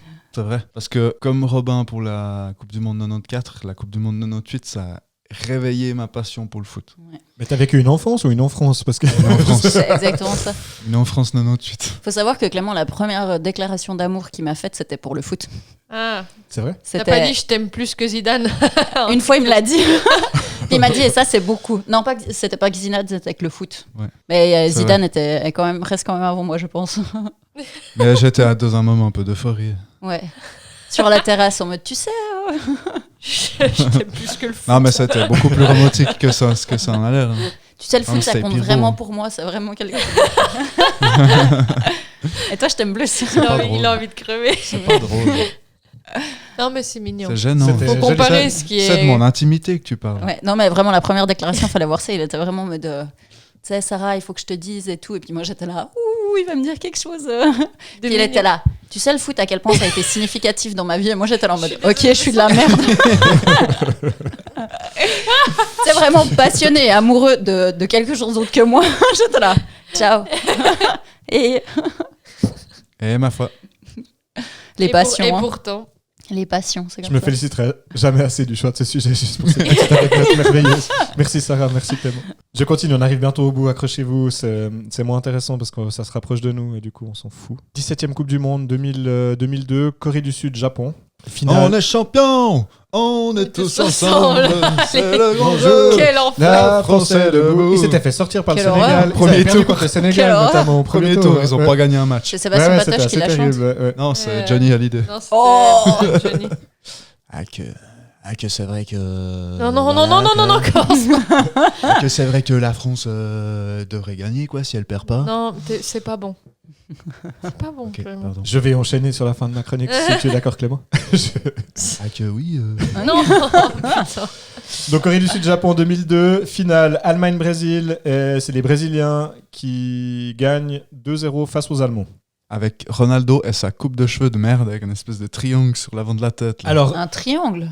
mais Ronaldo et coupe de cheveux de merde, c'est presque un pléonasme, non? Ouais. Enfin, C'est genre une. Je trouve ça se tient. il a- Ah, mais tu parles de Ronaldo, pas Ronaldo Cristiano. Ah oui, brésilien. pardon, Ronaldo le Brésilien. Cristiano, il a toujours eu des coupes de merde quasiment. Mais Ronaldo le Brésilien, lui, c'est vrai qu'il avait une merveilleuse coupe dégueu. Mais cette c'était année. comment? Un triangle plus haut devant? En fait, c'est On comme ira si regarder c'était- après sur internet. c'est raser la tête parce que lui, il se rasait la tête complètement.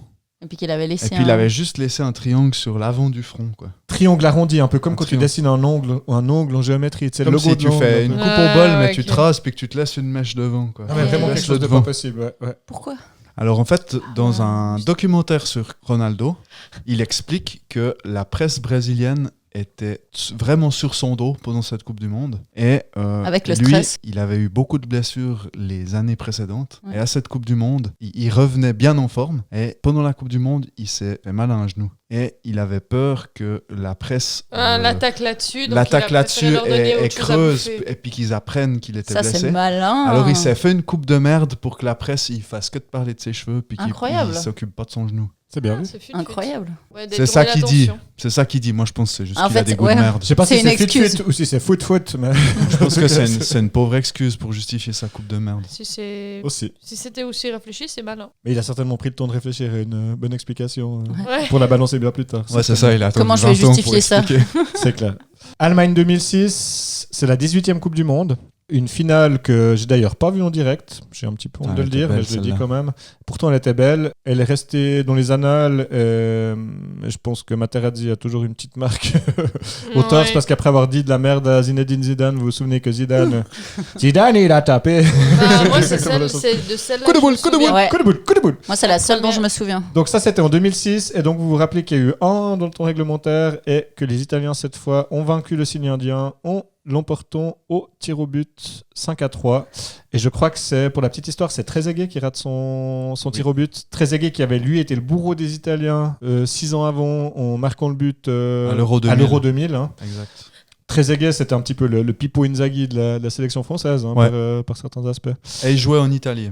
Il jouait en club Et à Turin. ça me fait d'ailleurs plaisir Ok. d'en parler, parce que je pense que c'est un des joueurs peut-être les plus mésestimés, dont on parle peu finalement du foot Ouais, français, c'est qui était franchement un bon. Ouais, il avait une personnalité assez tranquille, Aussi. plutôt Discret. Par contre, il était très bon. Il était très très fort, et notamment à la finition. Ouais. Ok. Très bon joueur. 19e Coupe du Monde. Afrique du Sud 2010. Ah, Shakira. Je dirais que c'est la Coupe du Monde. Ah, j'avais oublié Shakira, mais c'est Ah, il y surtout avait la Coupe. Shakira. J'ai envie de dire que c'est C'était la. celle-là la musique. Ah ouais. Waka, waka, Et je C'est peux la- plus l'entendre. C'était ouf. C'est la Coupe du Monde. C'est un peu la Coupe du Monde des objets, si on pourrait la. Ah, objets. le Ouais. Vuvuzela. Ah ouais. La fameuse Vuvuzela. Le, là. Ah, c'était La horrible. Vuvuzela, c'est comme pour Nutella et Covid, on sait pas trop le Ouais. déterminant. Si c'est Ouais. féminin masculin. Ouais. Mais je dirais la Vuvuzela, je trouve ça claque. Là, vous êtes là. J'en avais une, clairement. J'avais de la peine à sortir des sons, mais j'en avais clairement une. Autre objet de la Coupe du Monde, Jabulani.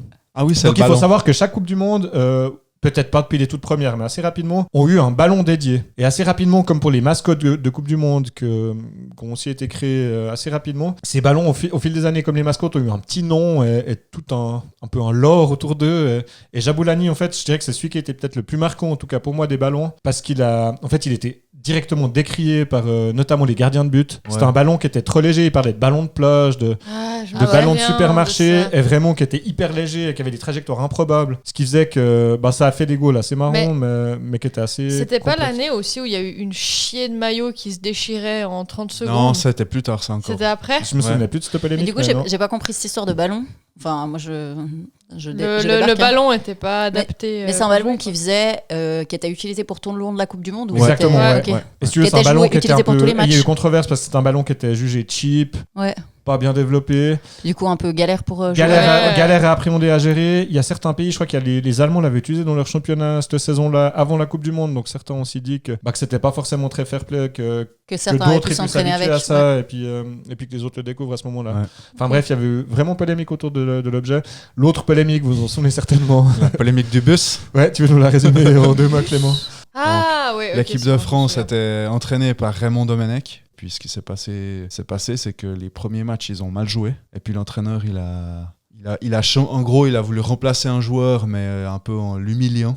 Hmm, Et puis le joueur, il l'a envoyé chier. ouais, Et puis l'entraîneur l'a mis dehors de l'équipe pendant la Coupe du Monde. On ok. parle d'Anelka, là. Et puis les autres joueurs qui trouvaient ça injuste, ils ont fait grève, quoi. Oh, trop bien. Comme des bons Français. Bah ouais, c'est- Même à la Coupe du Monde. Comme des bons Français, ils ont refusé d'aller s'entraîner.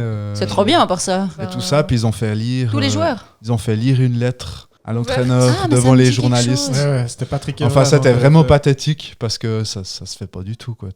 Tu devais régler ces histoires À l'interne. À l'interne. Le linge sale Là, en c'était famille, très médiatique, puis c'était un peu voulu parce que l'entraîneur, il les humiliait Ouais, c'était. souvent via les médias. Mais en gros, t'as l'impression d'assister à un mauvais épisode Ouais, de la pire des c'est- téléréalités. Ouais, quoi. ouais, Enfin, c'était ouais, très- ouais. c'était Mais vraiment, pathétique. c'était pathétique, ouais. pathétique, Ouais. et puis. Ah Si bon, ça, Gloire ça et colle beauté. pas trop avec. Ouais, Et mais puis vraiment. c'était un peu pathétique aussi parce que l'entraîneur était vraiment un personnage ridicule et puis les leaders de l'équipe étaient aussi des gens pas très malins, quoi. Tu penses à Patrick Evra? Je pense à Patrick Evra, à Ribéry. C'était C'est pas tous ceux qui ont eu une c'était pas polémique les avec mecs, des meufs. c'était pas les mecs les plus Pas plus forcément, brillants. mais c'est pas les gens les Ouais. plus brillants intellectuellement. Ok.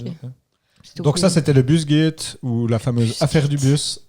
Cette année-là, en finale... Pourquoi affaire du bus du coup? Parce que je pense qu'ils ont fait la gueule dans le bus comme ça. Ouais, c'est ça. Ah ouais. En fait, leur bus, c'était filmé par les médias. Il y avait tous les médias, puis il y a le bus qui est arrivé pour qu'ils arrivent au terrain d'entraînement. Ouais. Puis les joueurs, ils sont jamais descendus.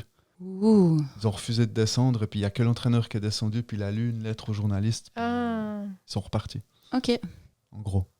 Donc les Pays-Bas face à l'Espagne en finale. Finale musclée, je sais plus combien de cartons jaunes il y a eu. Et au final, C'est l'Espagne qui a 14 je gagné. crois. Et c'est les Espagnols qui gagnent sur un but d'Iniesta.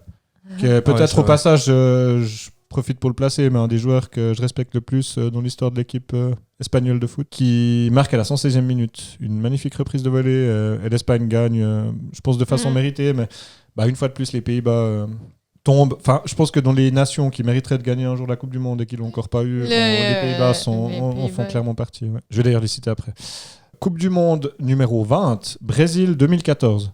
On parle des polémiques du Qatar. Au Brésil, il y avait déjà eu un certain nombre de polémiques aussi, avec Ouais, l'attribution de je la me Coupe souviens, du Monde, notamment, je crois surtout pour tous les aspects sociaux et de drame aussi dans la construction des stades, où je pense qu'il y a aussi eu pas mal de morts, et surtout un traitement des favelas qui a juste été dégueulasse. Ouais, si je en me gros, ils sont allés souviens bien, faire ils avaient caché la... En gros, ils sont cacher la merde. elle fait des purges dans les favelas pour essayer d'endiguer et de cacher en fait une partie de leur réalité quoi, sociale. Ouais. Passé cette C'est polémique-là, hallucinant. il y a eu un demi assez marquant entre le Brésil et l'Allemagne, où les Allemands ont tapé le Brésil 7-1, si vous vous rappelez. Et il y a une fameuse petite vidéo que je propose qu'on partage sur le podcast, parce que j'ai trouvé quand même tellement merveilleuse. C'est cette petite musique de samba comme ça, ce petit cocktail tout joli. Et tout d'un coup, une chope qui tombe dessus. Symbolique du rouleau compresseur allemand qui les étrit. C'est pas à cette Coupe du Monde-là aussi qu'il y avait la vidéo de l'entraîneur qui se met la main dans le pantalon, puis après qui se s'enlève. Oui. Oh là là, Joachim Löw, c'est impossible. dégueulasse. C'était assez dégueu, c'est vrai. Quand on dit... Incroyable. Il était incroyable, c'est Joachim. Bref. Merci Clément, avoir ça vraiment... Ça aurait été Ça- dommage ça de passer à éveille, côté. Important. J'avais oublié cet ça épisode éveille des bons du petit souvenirs. Mickey. Ça me rappellera quand je me gratte les fois le nez au boulot. Ah, mais là, c'était pas le nez. Non, il avait Ah, il mis met la main dans le la main slip. dans le calbut. Ah, ça, le je gars. La main dans le slip, après. Il renifle là, puis comme ça. Ah oui, puis il se Et fait- heureusement voilà. que quelqu'un... Heureusement que Alors, je vous vous rassure, ça, je relevez fais et que pas. vous expliquez, parce que Robin, moi, au boulot, quand personne dit rien. Je vous remercie. Alors moi, si jamais des fois je me gratte le nez au boulot, ça m'arrive. mais j'ai pas pu. Dans plusieurs vidéos aussi, il se bouffe les crottes de nez, le gars. Ah, il les mange. Ah ouais. Ah ouais. Alors ça, c'est dégueu. Bah, dans mon souvenir, c'était ça, en tout cas. Schmeckt er gut. Ça schmeckt gut. Au final de 2014, donc c'est les Argentins contre les Allemands. Si je dis pas de bêtises, c'est cette année-là qu'on avait perdu contre les Argentins en 8e et qu'on avait fait un bon match, la Nati. Hein. Quand tu dis on, C'est la Nati, pardon, les Suisses, ouais. D'accord, ok. Non, pas les T'as dit Italiens. que tu t'identifiais aux Ils Italiens. participent plus depuis quelques éditions. T'es pour la Suisse, et quand la Suisse, elle est pas là, Ouais, t'es pour c'est ça. l'Italie. En gros, c'est ça. Mais là, cette Ouais. année, j'espère que les Suisses aillent loin parce qu'il n'y a pas les Italiens sur lesquels je peux me rabattre. Bref. T'as qu'à Argentine. tenir pour la Hollande. J'ai qu'à tenir pour et j'ai qu'à tenir pour le plus fort hein, et que, Ouais, bah ouais. Que le meilleur gagne. que le meilleur Ah ouais. gagne. Oh Aïe, aïe, aïe. là là. Oh putain, ça c'est une des pires phrases au monde, je suis d'accord. Argentine-Allemagne 0-1, donc les Allemands gagnent grâce à Mario Götze, Ah ouais, c'est vrai. Super Mario en prolongation. Super Mario. Russie 2018. Ah, enfin une belle Coupe du Monde. Finale France-Croatie 4-2. Donc moi j'aurais quand même espéré que les Croates gagnent. C'était pas contre les Français, mais je trouve que les Croates qui avaient déjà perdu en Ouais, demi en ils 98 avec Schuker contre la France. S'il n'y Ah, avait, mais pas eu ma un- foi, ils étaient nuls, de toute façon. s'il y avait pas eu un Thuram de feu, ils auraient pas passé cet écueil. Moi, je remercie. Et moi je dis qu'ils auraient dû gagner en 2018 les Croates. Mais les Français ont gagné 4-2. Ils ont une très belle équipe, rien à dire là-dessus. Et c'est donc les tenants en titre de la dernière Coupe du Monde, les Français, sachant que la prochaine se déroule au Qatar. Heureusement que la Croatie a perdu, parce que avec Clément, on était C'était quoi, notre premier voyage ensemble? Ouais, c'était nos premières vacances en couple. amoureux. Ah, vous étiez allé voir On- la finale, non Exactement. En À fait- Paris. On était en Normandie, quand soudain, Clément a dit Hé Hé, il y a un événement assez cool qui se déroule. Ouais, c'est ça. Il On l'a était déguisé. On était en vacances en Normandie. Il y a un puis événement. Attends, c'était quoi? C'est historique ce qui se passe là. Peut-être qu'on sera à Paris pour une Coupe du Monde où la France va gagner, quoi. Peut-être. Donc il faut qu'on soit à Paris. Bah, Moi, je- j'aime le foot, qu'est-ce que tu veux que je te dise? Et il n'empêche C'était qu'il un avait moment raison parce que incroyable. c'était incroyable. Mais c'était impressionnant, quoi. C'était trop cool. Il y avait des dizaines et des dizaines et des dizaines de milliers de personnes dans Ouais. les rues. C'était un truc de fou, quoi. Puis on était dans un bar où les prix montaient en fonction de qui c'est qui. Enfin, montaient ou descendaient en fonction de qui c'est qui Ouais. marquait. C'était marqué. Mm. En gros, c'était marqué tant que la France gagne, la bière, elle est 2 €. Ah, Et Si puis dès c'est que match la- nul, c'est 3 €. Et puis, si la Croatie gagne, C'est 6 euros. c'est 6 € la bière. Et puis, D'où le à la- fameux après, et 1, et 2, et 3 euros. Puis, Pardon. puis c'était marqué après le match, si la France a gagné 2 € la bière pendant 2 heures ou un truc comme ça. Ok. Et puis si la France perd, c'est 50 € la bière. Mm. C'était marqué. En gros, ça veut dire si la France perd, cassez-vous. Cassez-vous. Ouais, c'est clair. C'est clair. Puis c'était incroyable. On a regardé le match et puis après on est sorti dans la rue pour Ouais. fêter et c'était vraiment ça Mais avait vous des avez- airs de fête et d'apocalypse quoi. il y a une photo de vous avec Ah oui, on a croisé là, Tarek on a Boudali, ouais. non Ouais, on a Ouais, croisé c'est clair. Tarek Boudali qui faisait la même chose que nous. Hein. Il faisait la fête dans la rue. C'était puis, n'importe quoi. La blague, c'est que quand je dis c'était improvisé, c'était vraiment très improvisé. Ça veut dire qu'on n'avait pas d'hôtel, on n'avait Ça rien. Non, non, rien. mais laisse tomber. Ça devait J'avais être l'enfer. parqué ma voiture dans un parking dans la banlieue parisienne, dans un parking souterrain à Saint-Ouen. Non mais Et en fait, à 1h du match, je pense, on On est rentré au parking à pied, puis j'ai dit, je sais pas où aller. Donc, on a pris un boule métro, je crois. On a pris un boule métro. Mais genre, tous les métros étaient annulés à tour de rôle parce qu'il y avait des gens sur les voies. Ouais. Ils annonçaient personne sur les voies. Le métro circule pas parce qu'il y a des gens sur les voies. Tu connais la nouvelle génération, je pense qu'il y en a pas mal pour fêter la victoire qu'on voulait se tirer un rail. Oh, ça s'est fait. Non, c'était incroyable, vraiment. Puis un peu dans ce côté mouvement de foule, on était sur les Champs-Élysées, on est descendu pour voir un peu. Je sais pas comment vous avez fait, j'aurais eu trop peur. Tu sais qu'il y avait tellement de monde et à un moment on s'est senti. Enfin, j'étais à côté de Clément, je lui parlais, tout d'un coup je me retourne, je vois plus Clément, je vois qu'il est genre à 3 mètres de moi et au moment où je vais aller dans sa direction, il y avait tellement de mouvements et de tensions de gens qui me poussaient, on était épaule contre épaule que j'arrivais pas à le rejoindre. Puis du coup, comme avec l'eau, quoi. Je me suis laissé déporter un peu plus loin, je me suis mis à un endroit où il y avait personne et puis après j'ai pu le rejoindre sur un pont, quoi. Enfin, un peu plus. Enfin, c'est impressionnant à ce stade-là. Mais tu sais que pendant 2 secondes, je me suis dit, ok, là, je ne maîtrise plus rien. Je pense que j'aurais pu lever les pieds, je touchais plus le sol. On parlait des mouvements de foule, de panique dans les stades. J'ose pas imaginer ce que tu vis quand ça arrive. Tellement c'est, enfin, je veux dire, une foule qui se déplace. Mais je pense que ça peut être dangereux. Comme l'eau, tu veux juste garder la tête en haut, quoi. Ouais. Du coup, on allait dans une petite rue après, c'était parfait. Je finalise juste mon truc. J'ai quasi fini. Non, il n'y a pas de souci. J'avais réellement fini de décrire les Coupes du Monde, mais je voulais juste vous refaire un petit récapitulatif des étoiles et du nombre d'étoiles sur les maillots. Je sais pas, les filles, si vous savez la symbolique des étoiles sur les maillots des Coupes du Monde gagnées. Clément. Quoi? Putain. Mais tout le monde y pense. Non, pas du tout. Moi, j'y ai pas pensé une seule seconde. Donc c'est le nombre de Coupes du Monde qu'ils ont gagnées. Et à ce jeu-là, vous arrivez à me citer le pays qui a gagné le plus de Coupes du Monde encore à l'heure actuelle? Oui. Clément là. Le Brésil. Oui, évidemment. c'est juste. Tu l'as dit au tout début. Je sais plus si j'ai dit ça. J'ai dit qu'ils avaient participé à chaque phase finale. J'ai peut-être dit qu'ils avaient. Je pense que tu l'as dit parce que impossible que je l'ai sorti de mon cerveau. D'accord. Ok, alors j'ai dit. Donc le Brésil a 5 étoiles. Donc le Brésil est seul devant avec 5 Coupes du Monde gagnées. Il y a l'Uruguay qui en a 2 du coup. Alors avant, mais avant eux, il y a 2 équipes qui ont 4 étoiles au maillot. Sur ces 2 équipes, il y a un seul pays qui a pas fait partie de. La comment France, dire? Il y a un seul pays qui a pas été morcelé plus d'une fois pour. En gros, pour résumer, il y a l'Allemagne et l'Italie, mais l'Allemagne, je trouve que ça se discute parce que ils ont des demi. Il y a une partie où c'était Ils sont des moitiés. Il y a une partie où c'était une moitié de l'Allemagne seulement. Donc bref. Brésil, Allemagne, Italie, c'est le podium. Et donc 5, 4 et 4 pour les coupes. Et suivi ensuite, vous l'avez très bien dit, par Uruguay, France et Argentine, qu'on en 2. Ouais. Et des pays avec une seule étoile, c'est l'Espagne et l'Angleterre, qu'on en 1. Et donc maintenant, je voulais juste vous citer pour finir quand même les poulies d'or de la Coupe du Monde, ceux qui ont été finalistes malheureux et qui n'ont jamais gagné. Qui mériteraient d'avoir un prix pour la participation. D'avoir un prix de participation, voire une coupe. Il y a les Pays-Bas qui ont été 3 fois en finale. Ensuite, à égalité, les Hongrois et les Tchécoslovaques qui ont été 2 fois en finale. Et finalement, la Suède et la Croatie qui ont participé une fois au final. Les deux fois.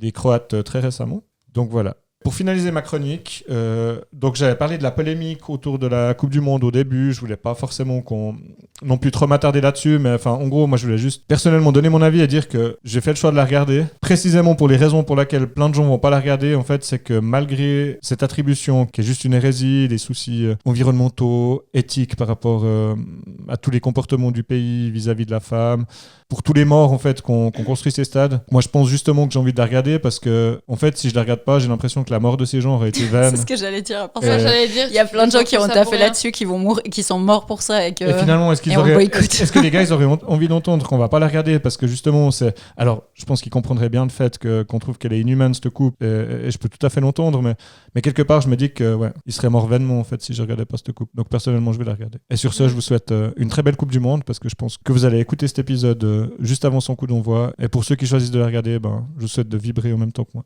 Voilà. Et je vais manger mon premier bonbon Harry Potter, il est rose. Alors, il a l'air très bien. Attention. On a caché la liste. Toi, t'as pas peur. Moi, merci Robin. La Coupe du Monde et l'exploitation des travailleurs clandestins, non, plus aucun secret pour nous. Je suis bien tombé au niveau du bonbon, je crois. Je vais regarder quel parfum c'est bon. Moi, j'ai envie d'en choisir un. Là, j'ai peur de découvrir que c'est un truc dégueu que j'aime. Il y en a qu'on ouais, t'imagines. Candy Floss. C'est excellent. Ah, c'est des couches. Alors, j'ai un doute sur Floss, mais Candy, c'est sucrerie, et puis Floss, je pense que ça veut dire vraie sucrerie. Ouais. Comme ça. J'en ai pris un, il est rose et vert, je pense que ça doit être bon. Est-ce qu'on passerait à la chronique de Tabata? Oui. Yeah. Merci pour votre enthousiasme. C'est parti. C'est la belle chronique à Tabata. Du vomi, des rires et de la joie. c'est la belle chronique Tabata. Ok, alors là, ça va être un bain de sang. Bienvenue au Happy Mess Podcast. Moi, aujourd'hui, j'ai envie de vous parler de Jeanne de Belleville. Est-ce que l'un d'entre vous sait qui c'est ? Non. Eh ben, Jeanne de Belleville, c'est la première femme pirate de l'histoire. Yeah. Et je trouvais ça Trop cool. Donc, Jeanne de Belleville, elle est née en 1300, probablement en Vendée, dans une famille noble. Son père, il a des terres en Bretagne et dans le Poitou, et du coup, il lui fait épouser à 14 ans, on est en 1300, hein. Il lui fait épouser à 14 ans un seigneur nommé Geoffroy de Chateaubriand. Malheureusement, ce monsieur meurt quand elle a 26 ans, donc elle devient veuve, et elle se remarie quelques années plus tard, 4 ans plus tard, avec Olivier IV de Clisson, qui est lui-même un jeune noble de Bretagne avec lequel elle a 4 enfants. Qui sont chauds. C'est Mumu. Jeanne de Belleville, à ce moment-là, a une vie un peu comme à l'époque, quoi. Elle partage ses journaux. Elle a une Jeanne de Belleville. Elle partage. Jeanne de Belleville. Oui, mais c'est bon, on l'a compris. Tu Il vas l'a la fait faire 12 encore fois. une fois au cas où. Jeanne de Belleville. Voilà. Elle partage ses journées entre l'éducation de ses enfants, des promenades à cheval, des parties de chasse. Enfin bref, elle s'éclate. Excellent. Et malheureusement, il y a la guerre de 100 ans qui débute à ce moment-là, en 1337. Et plus tard, 4 ans plus tard, il y a la guerre de succession en Bretagne qui a lieu également. Et en fait, juste pour vous la faire en gros, pour que vous ayez le contexte politique, à ce moment-là, il y a le roi, je crois, de Bretagne, du royaume de Bretagne qui décède sans succession. Et du coup, il y a 2 prétendants... Arthur. Il y a 2 prétendants qui débarquent. Il y a la guerre de succession qui oppose donc le comte de Jean de Montfort, qui est du côté donc anglais, et Charles de Blois, qui est le neveu du roi de France, Philippe VI. Donc en gros, c'est les Anglais contre les Français. Et du coup, les différents nobles de Bretagne doivent se ranger du côté anglais ou du côté français. Ouais. Olivier de Clisson, donc le mari de Jeanne, il prend part au conflit du côté français, donc vu qu'il va s'allier à son pote, parce qu'en fait, le roi de France, c'est un compagnon d'armes, en fait, de Olivier de Clisson. Donc, il se range du côté français. Sauf que malheureusement, en 1942, Olivier de Clisson, il est fait prisonnier par les Anglais, il est conduit en Angleterre, mais il est libéré dans le cadre d'un échange avec un autre comte, et contre le versement d'une rançon, mais que le roi de France et ses conseillers estime un peu basse en fait. Commence à se douter en se disant mais c'est bizarre qu'il demande si peu pour un noble qui vaut autant entre guillemets. Ok. Donc il commence à y avoir des légers doutes sur la fidélité d'Olivier de Clisson par rapport au roi de France. Bon, par chance, il rentre chez lui, Jeanne le retrouve, elle est toute contente. Malheureusement, leur bonheur n'est que de courte durée parce que en juillet 1943, le roi de France invite Olivier à participer à un tournoi à Paris, au cours duquel plusieurs chevaliers du royaume doivent participer. Malheureusement, les festivités tournent court parce qu'en plein tournoi, Olivier il est arrêté sur ordre du roi. Pourquoi ? On n'est pas très sûr, il y a plusieurs hypothèses. Olivier est accusé d'avoir soutenu Jean de Montfort, donc le prétendant au royaume de Bretagne du côté anglais, contre Charles de Blois, mais il aurait aussi créé une alliance avec d'autres seigneurs bretons pour se lier au roi d'Angleterre, en fait. Ok. Donc, pour essayer de faire un peu... Voilà, c'est ça. Ça relève donc de trahison vis-à-vis du roi de France. Et même s'il n'y a pas de preuves formelles, Olivier est condamné à mort. C'est sympa comment ça se passe sans preuve. En 1343, c'était comme ça que ça se passait. Exactement. Olivier est décapité pour félonie. Donc, on lui tranche la tête à Paris, on laisse le corps là-bas. Par contre, on amène la tête à Nantes. Sa femme. Non, à Nantes, pire que ça, Nantes, pour être exposée à la vue de tous. Ah, pour montrer à l'époque, ils avaient une émission C'est pas sorcière. Ça marchait super bien. Non, c'était pas pour sorcellerie. C'est pour faire pression, montrer Merci, aux gens Jamie. Voilà. Le Jamie du pauvre. Donc, non seulement il écoute pas, on mais l'a en plus, pendu. C'est pas le cas, du coup il a été décapité, non pendu. On expose sa tête à Nantes. Pour décourager les autres de faire pareil. Et voilà, donc Jeanne, elle apprend ça, et puis elle va avec ses 2 fils, contempler, c'est pas le mot, mais confirmer que c'est bien la tête de son mari qui est exposée à la vue de tout le monde. Et elle décide à ce moment-là qu'elle va se venger contre le roi de France. Trop bien. Elle est dans une colère... Je suis pas pour la vengeance, mais trop bien. Elle est dans une colère immense. Elle jure à ses fils qu'ils vont venger leur père. Donc, elle rassemble 400 hommes autour d'elle, parce que c'est une femme qui a quand même une certaine prestance. Elle est d'une famille noble, elle connaît du monde, elle arrive à se faire entendre et à expliquer sa colère et l'injustice qu'elle vit. Donc, elle arrive à rassembler 400 personnes autour d'elle. Ce qui doit être quand même énorme pour...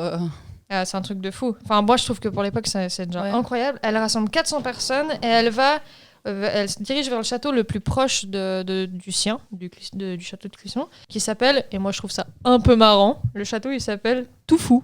Le château de château de Toufou. De Toufou. Oui, Oh non, Japon, bien, j'allais me chercher une bière.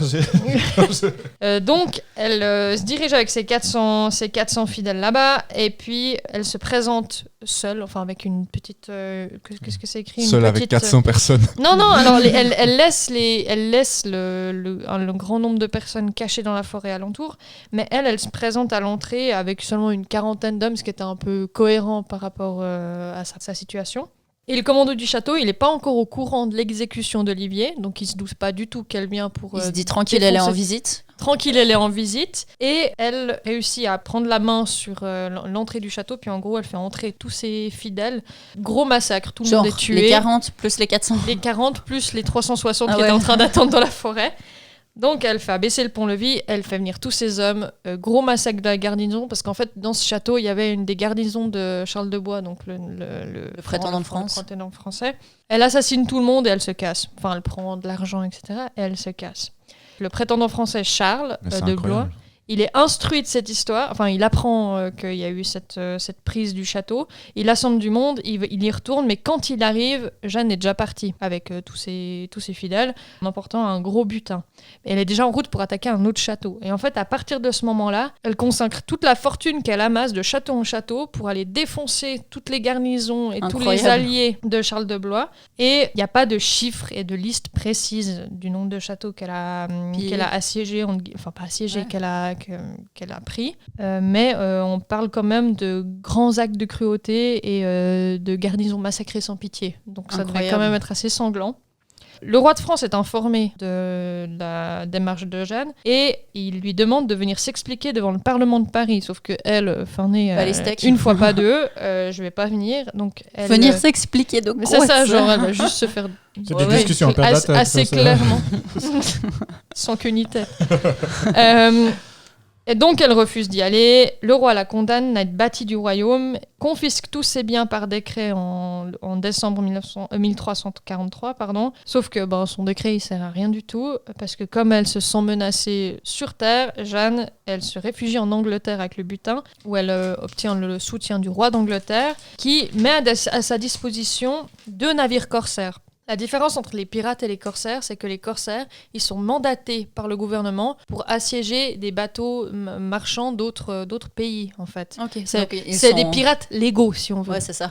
Ils sont employés par le gouvernement, le gouvernement roi. Elle a le droit à 2 navires corsaires, elle est accompagnée de ses 2 fils et elle mène une guerre terrifiante contre les bateaux français, parce qu'à défaut de pouvoir atteindre directement le roi de France, elle veut l'affaiblir un maximum. Donc, elle combat l'épée à la main. C'est toujours la première à sauter à l'abordage des bateaux attaqués. Tellement bien. Elle est toujours à la tête des hommes, donc il n'y a jamais personne qui prend le commandement à sa place. C'est elle qui gère tout. Ouais. C'est elle qui gère tout. Elle fait subir de lourdes pertes aux navires du Royaume de France.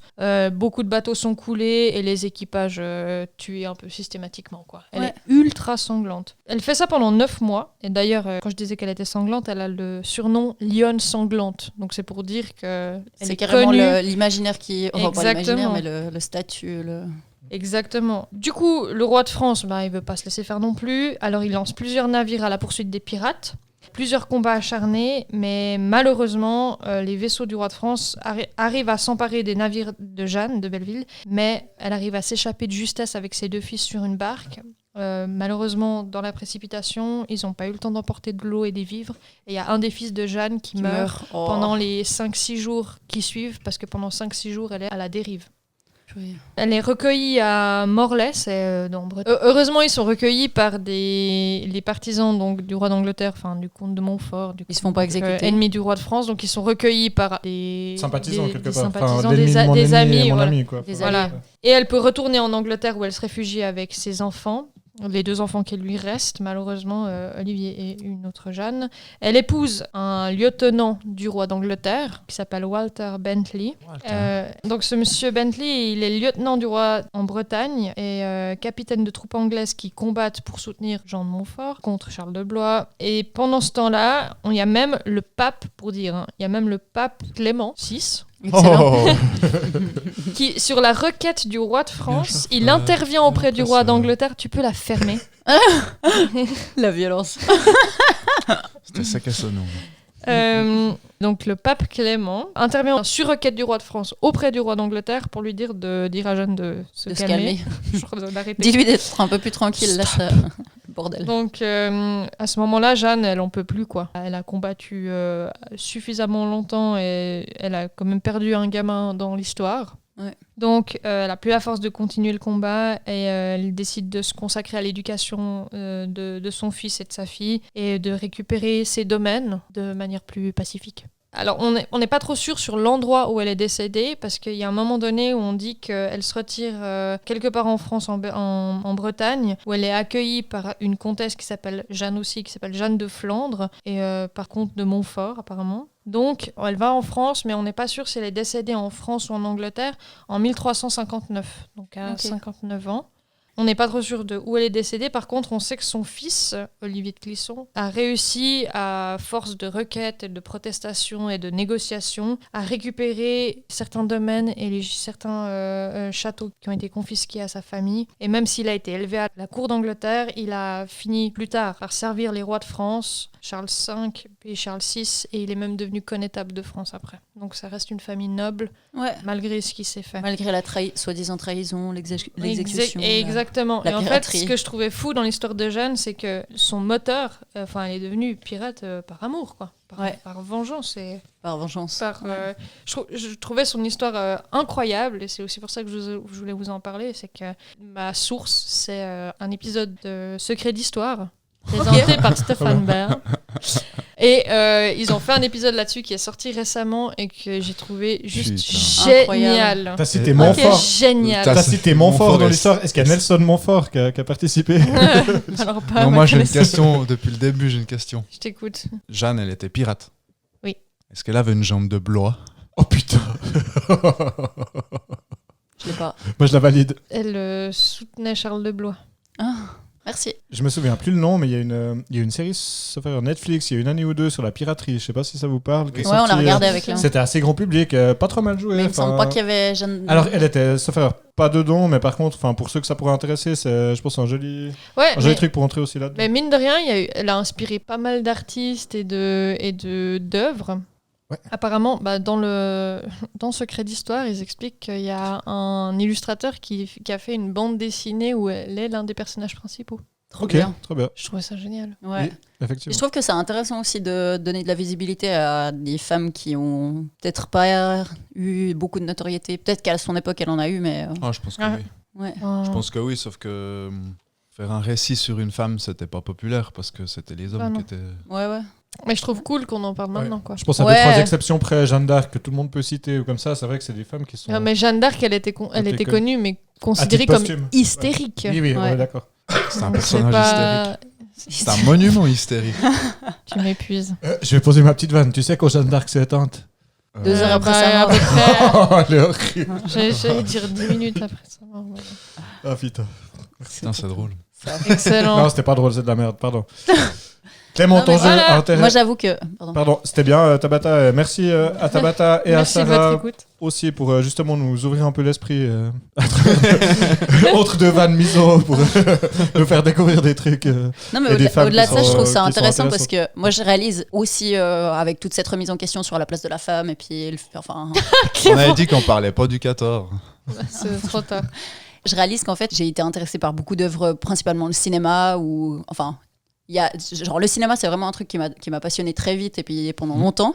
Puis du coup, je me rends compte que par ce biais-là, j'ai vu pas mal d'œuvres qui étaient écrites par des hommes sur des sujets d'hommes et puis où les personnages féminins, ils sont très peu développés. Puis je vais en parler après quand on fera des suggestions, passer en lien. Mais c'est le truc où je me rends compte que moi, je manque un peu de modèles de modèles féminins qui ont réussi à accomplir des choses. Et du coup, je trouve ça toujours hyper intéressant parce que je me dis, on parle toujours de qu'est-ce qu'on peut pas faire. Et puis, je trouve ça intéressant de voir qu'à un moment où les femmes pouvaient rien faire, il y en a qui ont réussi à niquer leur race à plein de gens.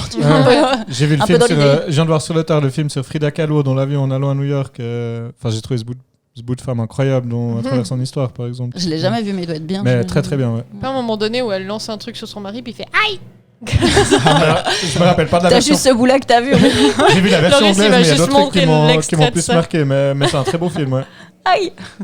Bref, en plus, c'est Salma Hayek qui joue, que je trouve très jolie. Qui est incroyable. Ouais.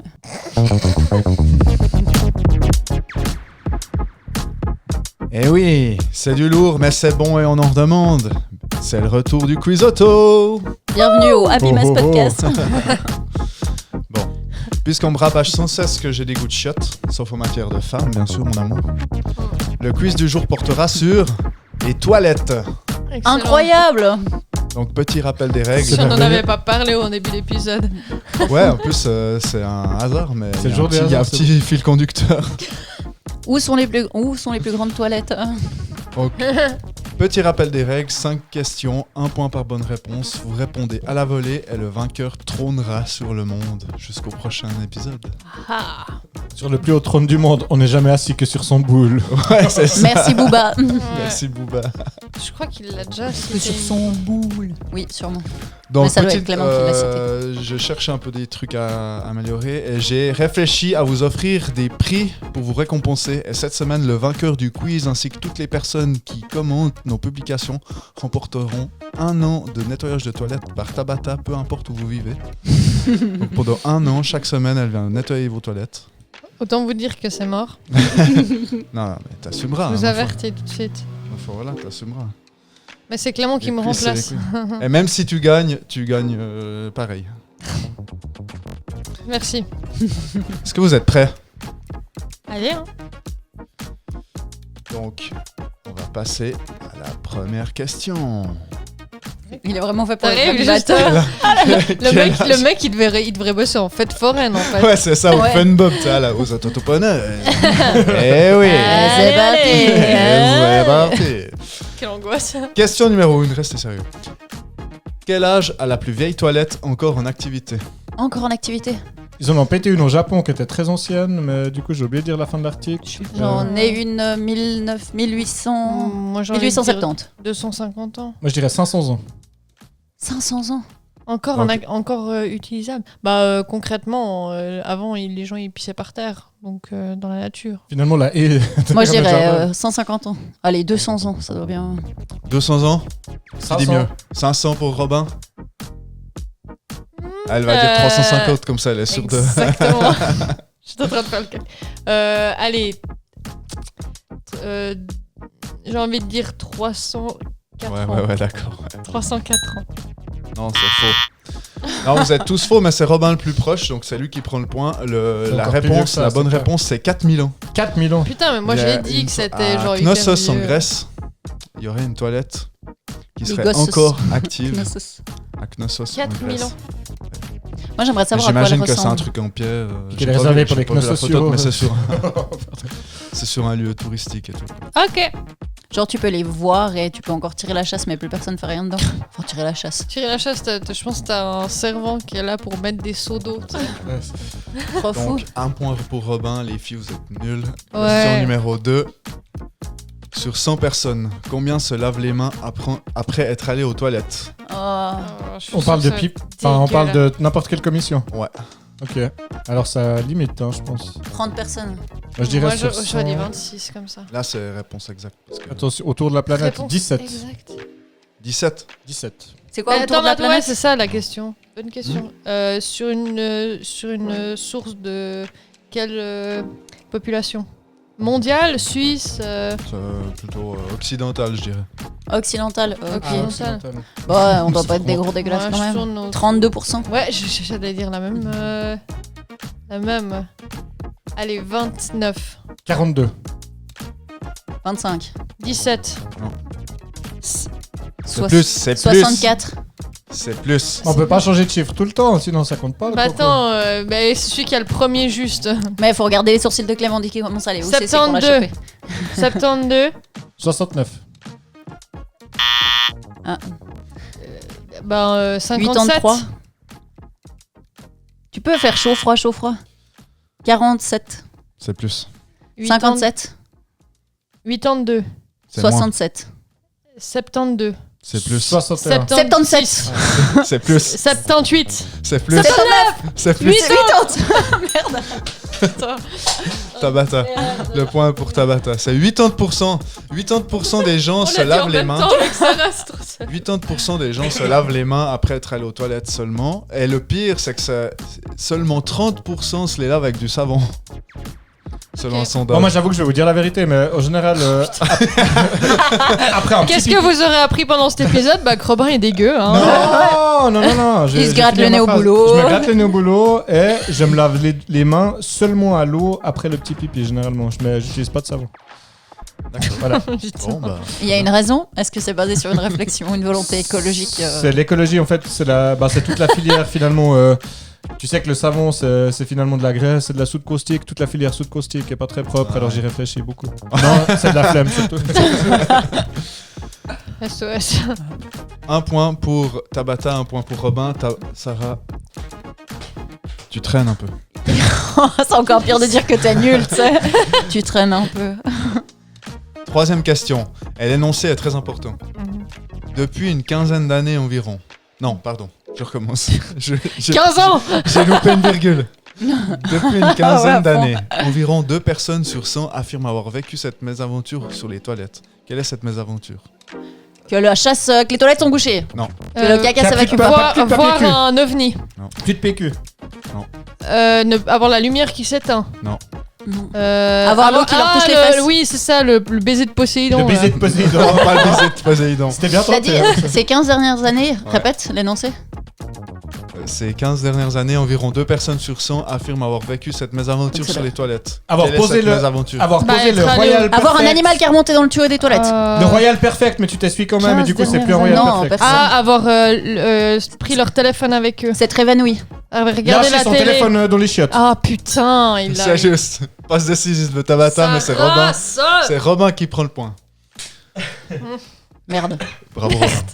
Merde. Casse les Et couilles. merci Tabata. 2 points pour Robin. Oh, je me hais. Oh, je me hais. C'est arrêté. Ah non, c'est reparti. C'est beau. Hein. Il y a combien de questions encore là? J'adore. Il reste 5 et puis moi j'ai déjà perdu. On est à la 3e, il en reste 2. Ah ouais, il y en a 5, pardon. Ok. C'est Donc ce là, que il y je a voulais dire. Gros focus. 2 points pour Robin, 1 pour Tabata. Toujours Ta zéro. gueule. Merde, Clément, ta Sarah, gueule. c'est pas grave, Laisse-moi. Sarah. Mais t'es bon à plein d'autres trucs. Coup de boule. Je filme le coup de boule, mais tu me dis. Où se trouve la toilette la plus chère de l'univers? À Dubaï. Sur la Lune, dans Sur l'espace. l'ISS. Ah Ouais, oui, ISS. bien vu. Putain. Sur l'ISS, c'est Robin qui prend le point. C'est exagéré. À chaque fois, on lui fait des passes Merci décisives. pour la passe effectivement. décisive. Donc la toilette la plus chère du monde, c'est la toilette de la station internationale. Moi, je sens qu'elle mérite Casse aussi le les point couilles. parce qu'elle a dit dans l'espace, Sarah, puis ça Ouais. reste dans l'espace. Le coût de son développement. Je suis pas assez précise. Le coût de son développement a coûté. Le coût de son développement est de 20 millions de dollars américains parce que c'est la NASA qui a développé les Mais toilettes. d'ailleurs, ça a été évoqué dans Big Bang Theory. Ouais, c'est pas Howard, rappelle il s'occupe de créer les shots et il y a un problème, puis du coup, il Ouais, c'est crée juste. un dans son appart. C'est juste il doit retourner. Trop drôle. Et puis c'est bêtement en fait, c'est bêtement. Schématiquement, c'est une toilette à succion, donc comme les avions, ça aspire ton caca. Par contre, moi je me pose une question, Faut pas c'est une rester assis question quand tu tires la ouverte. chasse. Où va ce caca? J'ai pas cherché, hein, vraiment. Oui, Moi, je pense qu'il se désagrège avant de tomber, mais s'il se désagrège pas, ben. Il est envoyé dans Ah, mais l'espace. t'imagines, ça veut dire qu'il y a des cacas en orbite, quoi. Mais tu sais qu'à ce qui paraît, c'est une grande poubelle, hein, l'espace. Ouais. Il y a plein de déchets et tout. paraît, c'est une grande Il y a poubelle. un Ouais, dég. mais bon, c'est différent si tu prends un boulon sur la tête quand t'es Ouais. astronaute. Si tu Non, prends non, une mais- gosse, quoi. Mais je pense que c'est mieux de se prendre un caca qu'un Ouais. les satellites d'Elon Musk. sont- Après, ça dépend à quelle vitesse Être est envoyé honnête. ton caca, parce que suivant à quelle vitesse est envoyé ton Ouais, caca, ça il fait tue, plus ça. mal qu'un boulon. Ça, c'est possible. Bon, bah Donc, voilà, sur une bonne 3 discussion de merde. Un point. Non, mais Oui, ta mais on gueule. n'a pas besoin. Donc finalement, la Et moi, j'ai la participé à Voilà, toutes les ça réponses. plus à rien, Le c'est 5e point, il est pour Robin qui Robert, a quoi. gagné, quoi. Le Chier. 5e point, le Oh, 5e je point, il est au je beurre, la- mais on fait quand même la 5e question. Allez. Non, j'ai plus envie de jouer, on arrête le jeu. Combien vaut un C'était, million je divisé vais vous faire par ma 4? question en or. C'était la question que j'avais gardée pour départager en cas d'égalité. Écoutez bien ce que je vais dire. On me surnommait le roi et je suis mort sous le trône. Qui suis-je? Elvis. Bien joué. C'est vrai, il est mort J'avais- sur le trône. J'avais zappé. C'est Tabata. Elvis. C'est vrai.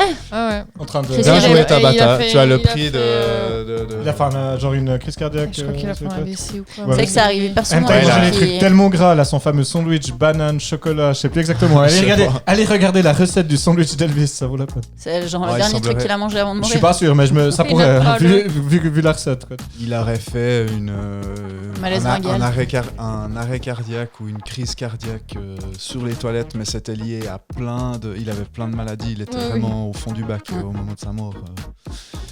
Il avait beaucoup de maladies qui. Est-ce qu'il a gagné un Darwin Il Award l'entraînait. pour ce, Voilà. pour ce dernier moment? Il aurait pu.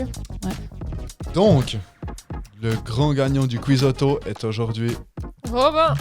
Robin qui Bravo. trône sur le quiz auto jusqu'à la semaine prochaine, le prochain épisode. Pardon. Bravo. Oui, monsieur. Sans nous, il l'aurait pas eu. Hein. J'avoue que tout l'a bien grand aidé. homme est toujours propulsé par des femmes de l'ombre. Et pourtant, on vous a entendu dans vos participations. Et je pense que j'aurais peut-être 1 voire 2 points si vous n'aviez pas été là. Pas Voilà. grave. Ça nous rassure. Voilà, Bon, on bah, arrive cool. au bout de ce, ma foi, très court épisode du Happiness Podcast. On est de retour, on est content. Voilà, on a plein de Non, on choses à se était très dire. On On était ferait ça très- durer encore un moment. Si on Ouais, pouvait. c'est ça, on se réjouissait. Si tous ça de devenait pas revenir. complètement inaudible. Ouais, c'est ça. C'est En même temps, ouais. À un moment donné, tu fais que de parler sur moi, donc c'est chiant. Et mais pense qu'on a j'essaie de voulu te concurrencer. On a voulu soigner nos auditeurs, leur montrer qu'on n'a pas rien à foutre d'eux. On a bossé cet été. C'est clair. Non, mais Ah ouais. on est vraiment content de revenir en vrai. Et Ouais. surtout, pour vous faire patienter entre 2 sorties d'épisodes, on a Ouais. une petite surprise. Ouais, c'est ça, c'est qu'on a décidé. J'ai de vendu faire, un peu la mèche tout à Ouais, l'heure. c'est pas grave. On a décidé de faire un petit truc, c'est que à la saison 1, on faisait des suggestions à la fin des épisodes. Aujourd'hui, on va pas faire des suggestions à la Des- fin. On va pas faire des suggestions.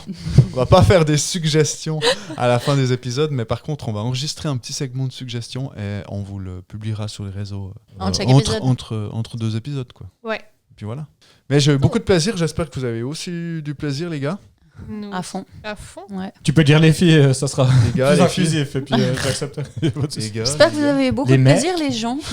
Vous. Les filles, les gars. Moi, je dis les gars, mais Beaucoup. c'est l'équipe, quoi. J'espère que Yael s'est bien amusée. Yael a eu beaucoup de plaisir. Voilà, je Espérons. galérerais. Enfin, elle fait plus de chansons maintenant, mais il y avait une Ah, chanteuse qui Yael. s'appelait comme ça. Je sais pas Mais derrière ces je chansons-là. Ouais, c'est ça que je suis en train de Tu crois que ça vient de là, Dans un peut-être film pornographique, en action avec ta vie. Donc c'est C'est elle qui chantait ça. exactement. Ouais. Putain. Les bons Quand réflexes t'es tous reviennent ou bien toujours pris quand j'essaye de pour dire au revoir à savoir l'assemblée. Il sur ton faut relancer un iPhone. sujet à la Tu con. vois Donc comme c'est merci chiant. les fils de con. auditeurs. On vous entend bientôt. Je vous dis au revoir, je peux. Ciao. Ciao.